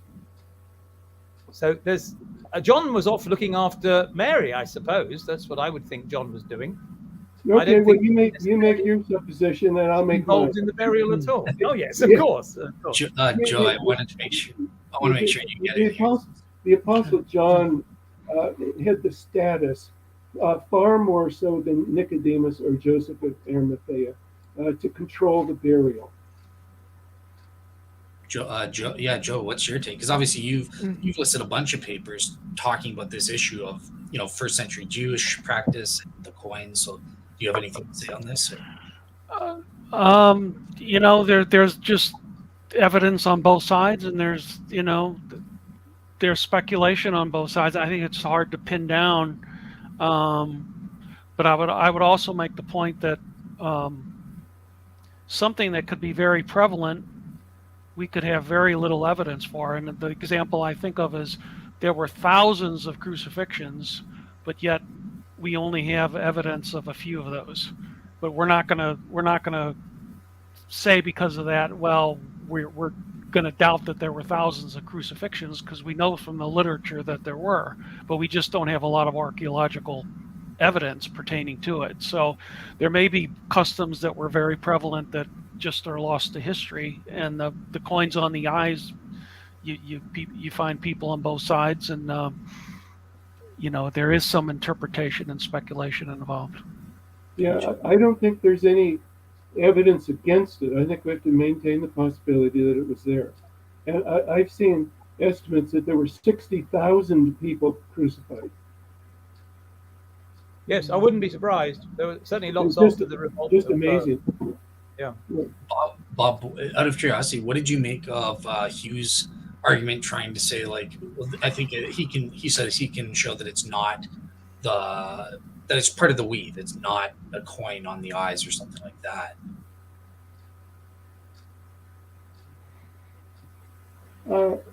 I give that a 30% probability of being true. The math works. Yeah. I'm going to ask Bob. Bob and I were part of a small group that, what was it, Bob, a year or two ago? We were talking with some guy from Europe or something, and it was doing a new imaging technique, and we were trying to examine this, the imaging on the coins and stuff, and the guy sort of promised he'd do this and that, and he kind of never followed up, and we just kind of lost track of him. Do you remember the technique he was trying to use for that? They were very advanced techniques. That he was working at a national laboratory, but unfortunately, I don't think he's done anything on that. He was just very busy, like I was when I was working in the nuclear field. I was so busy doing other things. I had no time to do other things until I was out of the nuclear industry. Then I had time. So you have to live when you're not working. Yeah, that's it. Yeah, we're all. I think if someone had sufficiently advanced, probably intelligent AI imaging techniques, what they would do is, you see where I showed all those little horizontal bars, is to find an area of the shroud which definitely had no image on it, and look at the intensity of those horizontal bars, and then subtract each little horizontal bar until the area where there was no image goes completely blank. And then the area where there is image will only reflect the bits which are, as it were, brighter than they ought to be. And that, I think that was the sort of thing he was working on, as far as I can see. And the shroud is so irregular that it's very difficult to do automatically, and it's impossible to do by hand because there's too many of them. So we'll have to wait till some smart intelligent comes along that can do it all for us. All right. Yes, I think it's a very difficult area scientifically, because you're working with photographs that might be a fraction of a millimeter out of focus, and so if you can't see the coins on refined analysis of more recent photographs, that doesn't disprove that you can see it on previous photographs. you could have lighting from one direction or another direction that would be affecting where the shades are, where the shadows are. And that could be affecting whether you can see the image or not. So I think that with all of those uncertainties, if there's anything that actually shows a degree of evidence for an image, I think that's probably the item that's most likely to be the case. Because there's so many ways that you can get it wrong, where you wouldn't see the image, even though there's a coin there. Okay. That's what I would think. Awesome. All right. So just to throw it open to the panel, is there anything else on the Pontius Pilate coins issues that you guys want to discuss that we haven't talked about, or you guys happy? Justin? No, I think I think as I said, it's one of those enigmas. It's like everything else with the Shroud of Turin, isn't it? It's mystery after mystery after mystery, and we're still sort of scratching the surface. And I think that I liked very much what Joe had to say about it, and that is that it could be that it could absolutely be there. And if you believe as I do that the shroud is absolutely of miraculous origin, in a way, everything almost becomes a distraction. When you look at the image of this crucified man that miraculously has found its way onto the most studied object on planet Earth, and the shroud has been poked and prodded and studied more than anything else in the world, we still cannot replicate that image with 21st century technologies. We are still at the very beginning of trying to understand how that image was formed, some kind of a scorch, some kind of burst of energy emanating from within the body. We're still very much there. This, for me, is the central heart of the whole thing. Everything else, almost to an extent, feels like a distraction. It is how that image came about. And I think for me personally, looking at the shroud today, I think one of the greatest injustices that has been done to the shroud, the reason why it is not being talked about everywhere and by everyone, it is the carbon-14 test result. That still still has to be demonstrated as it was a ghastly injustice that was done. And I think the more we learn through the Freedom of Information Act, the more I'm hoping and badgering the British Museum to actually come back and accept the fact that this result was flawed. All of the work that's been done by you, Joe, and by everybody to demonstrate this problem at the heart of it. I think that this is the central focus for it. My little contribution to that is simply to hold up a coin and say, hey, doesn't that look like the image of the face on the Shroud of Turin? And people can actually make of that what they like, and they can look at that and go, no, it doesn't, or they can look and go, actually, yeah, it does. But I think that the story, the mystery of the shroud, as I said, it is the gift that keeps on giving, because I find these sort of discussions absolutely fascinating, and I've learned a lot today. So I really do appreciate everybody for that. It's been really interesting.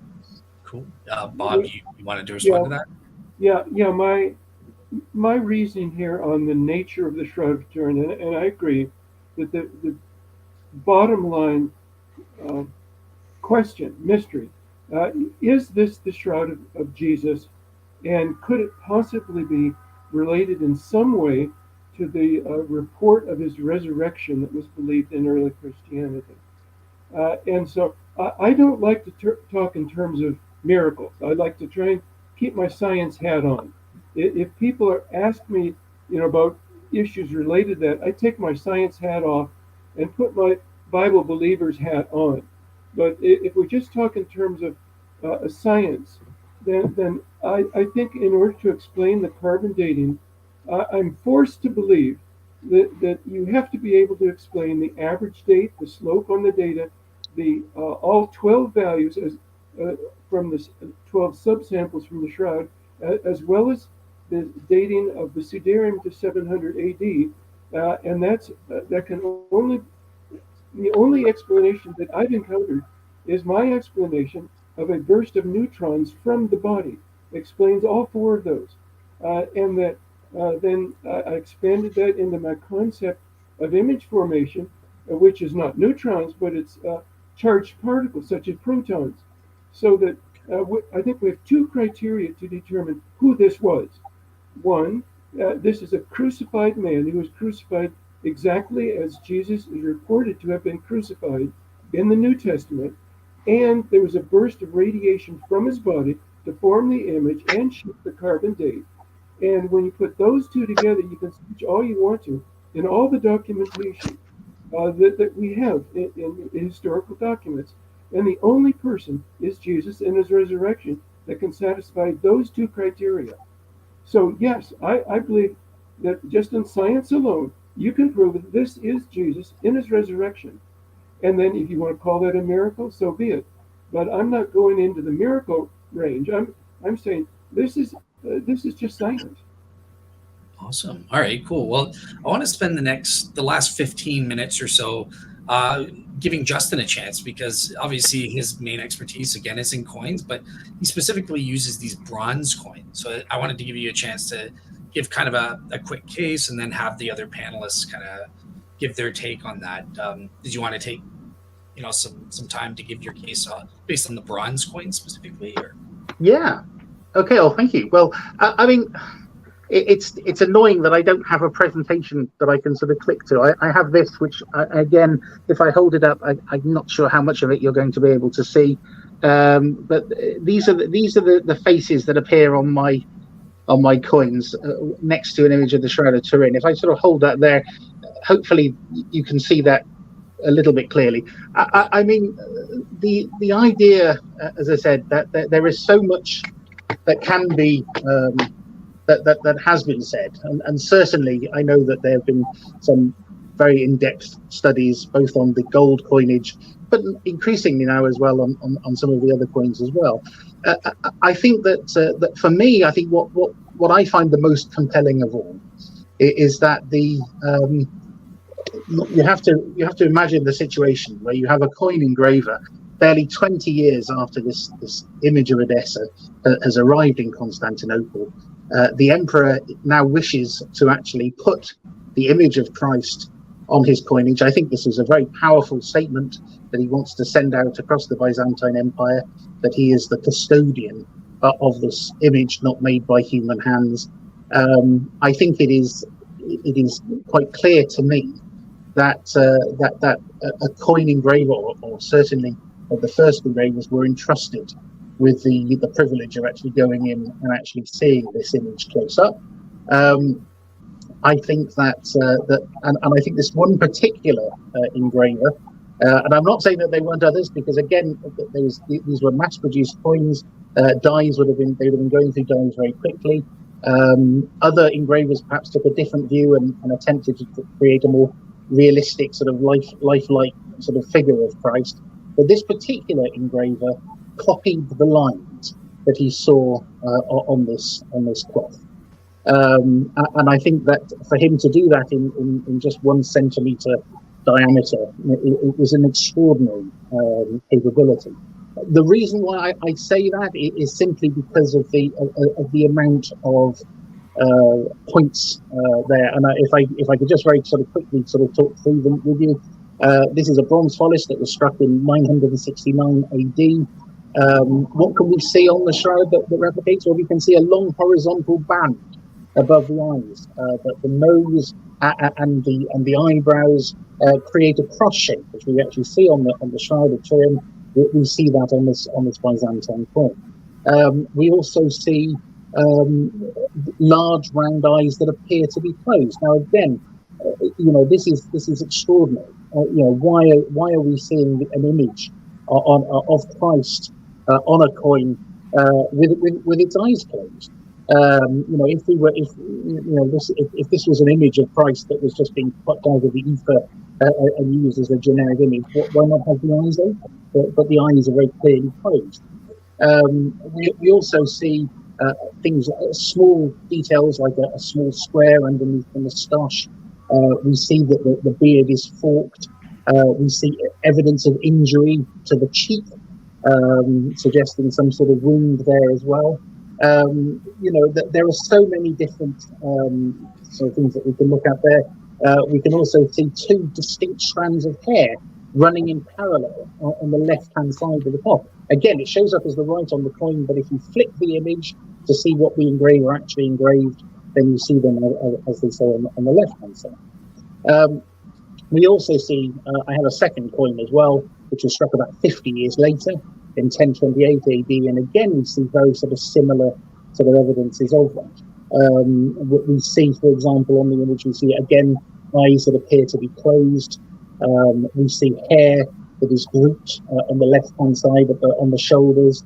We can see a moustache that appears to be longer on one side and drooping down on one side. And we also have this band, this sort of historic, this sort of horizontal band across the throat, which you see very clearly on the shroud, replicated again on the coin circa 1028 AD. And as well as that, there is also some sort of evidence as well of an inverted 3 shape in the middle of the forehead. Again, it's incorporated into the hairline, but of course that corresponds with what we now know is a bloodstain occurs on the shroud. So these are all things that I would suggest cannot be coincidence. They cannot be just, this is evidence that the image of the shroud was being studied and examined and carefully copied in the 10th century.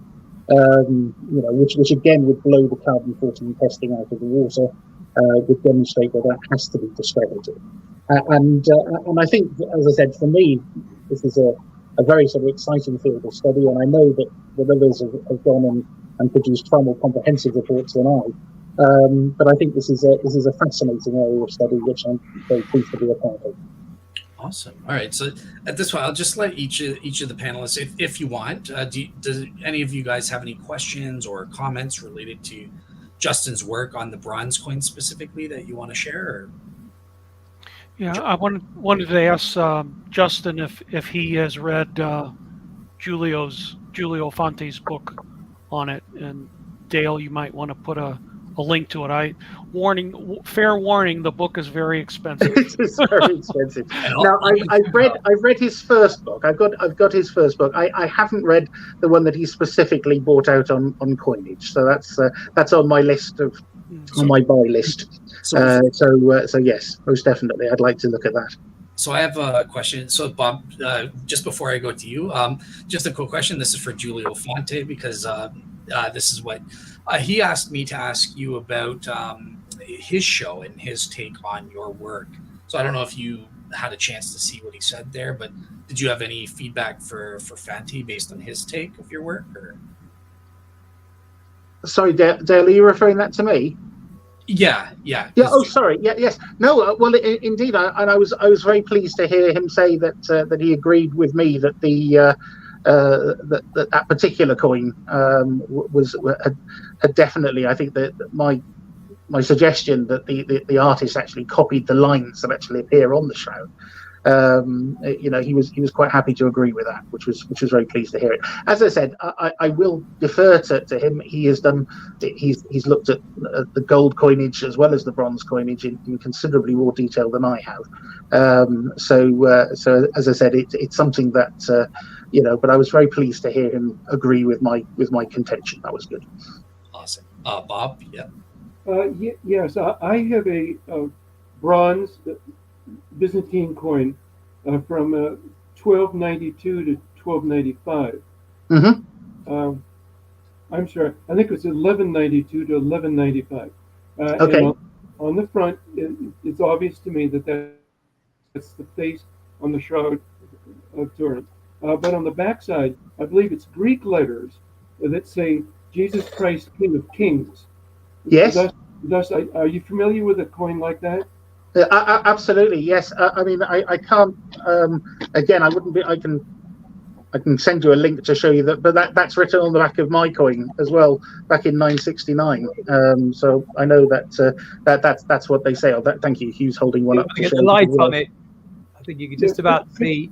Yeah, and I have to say the one that I showed you earlier. If I just take it out of its, again, you can see it. Actually, I'm holding it the right way around. Jesus and the X of Christos at the top.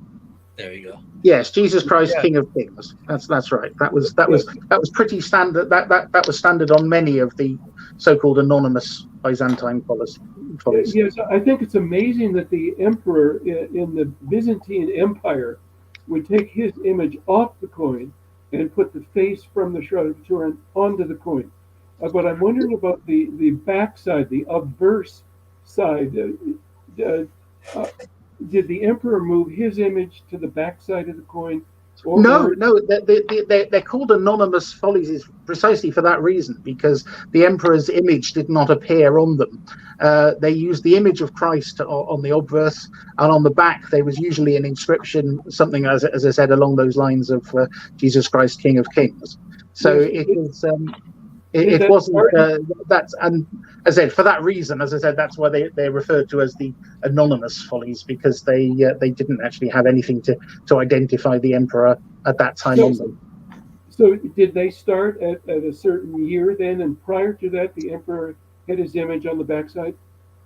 Yeah, so the anonymous follies were about 100 and I think it was about 160 years altogether. So they began with Emperor John Zimisces in 969 AD, and they I think the tradition of depicting Christ on the bronze circulating coins of the Byzantine Empire lasted for about 120 odd years. Because they at that time they didn't carry details of the emperors who struck them. So that was. So prior to that, though, the emperor did have his picture on the back of the coin. Yes. So before that, then obviously the emperors would be there. The very first Byzantine emperor to actually depict Christ on a coin was the gold solidus that Justinian II produced. And he produced two. He reigned actually twice. He was deposed midway, after his first reign, and they cut his nose off, and then he came back a few years later and had a second reign. Coins that were actually produced in the first reign also depicted Christ very much with the beard and the long nose and the owl-like eyes and the so that very much the depiction that we've come to recognize on the Shroud of Turin. Well, that's interesting that 969 starts the period. That's only about 25 years after the image of Edessa gets to Constantinople in 944. Yes, and I think that this is part of bragging, sort of saying, look what we've got. This was a coin that was going to go out throughout the Byzantine Empire. I think there was very much of a case of the emperor demonstrating, if you like, isn't this great? This is what we have in, and this is again why I believe that the coin designer took such great care to replicate the image that he saw, this holy image not made by human hands, as carefully as he could. And as I said, that really comes out when you actually flip the coin over and you look at what the engraver would have actually engraved onto the die. The similarities between what we see on the Shroud of Turin today and what he has engraved onto a little 1 centimeter diameter circle is extraordinary, I think. Cool. Hugh, did you have any questions or comments related to Justin's research on the bronze coins? Well, just questions, really. Yes. I'm interested in the design of the coin apart from the face. Mm-hmm.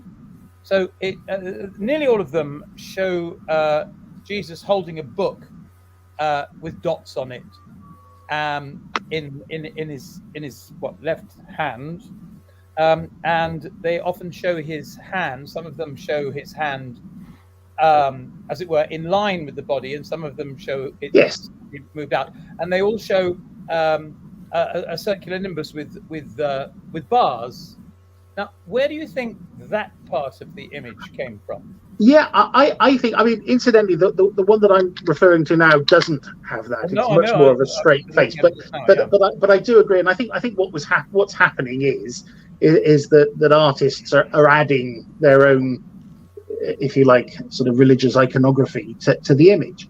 They're all adding exactly the same religious iconography, aren't they? To a degree, I find it fascinating that the face of Christ, of course, is often depicted in a circle with a cross sort of behind it, which makes me wonder whether that might have been how at that time if it is the Mandylion, if it is the image of Edessa, how that was being presented at the time. I know that it has been speculated, and there are certainly images of the Mandylion that show it so that the face was sort of cut into a circle was cut into the frame, allowing the face to sort of show through behind it. And I wonder, and again, only speculating, that maybe that's formed part of the image. Certainly, if you're there trying to create as close a representation to the holy image as possible, maybe they're incorporating that sort of circle around the face in order to show that. And what about the clothing and the book and the gestures? Well, the clothing, the book, and the gestures. I mean, on my second coin, the one that I've got, which is, you see, the artist has put the face of Christ in that circle, and has then sort of gone outside the circle then to show to show shoulders and to show him holding something, as I said, a book, the Book of Life. You know, this does seem to be a sort of a theme which is sort of developed and sort of carried on. You know, that in itself, I think, is again, you know, I can certainly sort of see that doesn't, as we know, appear obviously on the shroud. It's interesting that the face is kept within that circle, which, and again, if that hypothesis is correct, that this was the frame that the circle was cut into, the artists would have then used their imagination, I imagine, to have imagined what Christ could have been doing and holding something, or holding his hands in a particular way. You know, that there's all that sort of religious iconography sort of around it, which sort of follows on. It's a very specific piece of religious iconography, which makes me think that all the coins derive that aspect of their presentation. The clothing, the book, the gesture is derived from a different image from the face, or perhaps you're suggesting that there was an original image, but I think there was an original image and it has a face on it, but that face has been removed and the shroud face replaced instead of it. Is that what we're saying? Or are we saying that the original image was these coins all copied an original image, and it was the original image that derived from the shroud? Well, this is the $1 million question. I mean, personally speaking, all I can say is that there was an engraver in Constantinople in 969 AD who made an absolutely phenomenal job. If I was asked to draw an image of the shroud of the face that appears on the Shroud of Turin, and I looked at that image that we see with the naked eye, and I would see the long nose, the moustache slightly sloped on one side, the forebeard, the eyes which do appear to be closed, the long hair, the fact that he's coming up, all of those details he has managed to capture in something that is little more than 1 centimeter in diameter, and he's put it in a nice little neat circle. Now he's either doing that completely from his imagination, and it's a mind-blowing coincidence that he just happens to replicate the lines that appear on the Shroud of Turin, or he's actually looking at what we're looking at today. And the only way, I think, for anybody to make up their mind is to look at the two side by side and decide for yourself. There are definitely, and Hugh, you're absolutely correct, obviously there are later embellishments that we see, where we see the inclusion of shoulders and arms and books and hands being held in a particular way and things like that. And artists are using the image, but then adding their own sort of artistic license around it. The gold coin of Justinian has the book and the clothes and the shoulders and the hands. Absolutely, I'm not suggesting any of that at all. I'm saying that that coin, for the gold coins, the gold coins would have been struck obviously in far fewer quantities. They would have allowed the engraver much more time to actually produce a very detailed, intricate image, and that's certainly what we see with Justinian coins. With a lot of artistic license, and they've based it, I think, quite clearly on the image that appears on the shroud. But yes, you're absolutely correct. I mean, with lots of additional sort of things on it. I think if we fast forward to 969 AD, the coin designer in 969 AD had a bit of a headache, in as much as he didn't have the luxury of being able to produce a very detailed die in the same way that we would see for the gold coins. His dyes had to be fast; they were produced very quickly. This was a mass-produced coin. This was a coin that was going to be going out, in large quantities.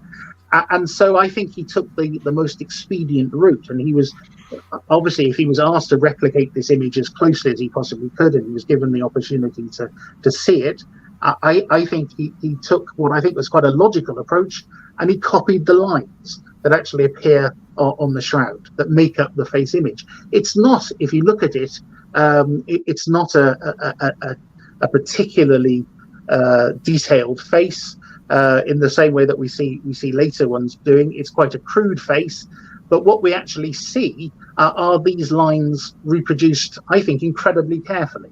And I think that, I say, for that reason, I am convinced that it's a compelling case for the authenticity of the cloth, because if we can take it out of the carbon 14 window and take it back an earlier and show that there were people who are actually looking at this image 200-300 years before the carbon date says that the shroud existed, I think that adds very much to its case for authenticity.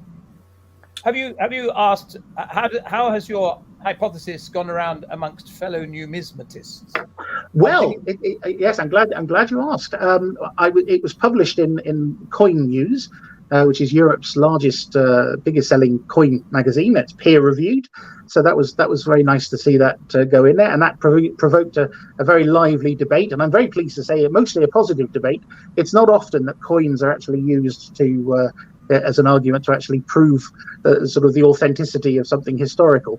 In fact, I can't think of an instance when it would have done before. But I think this is so it did produce a very lively debate, and I'm very encouraged to hear that it's mostly positive. And I think it's definitely a field of study which needs to be expanded.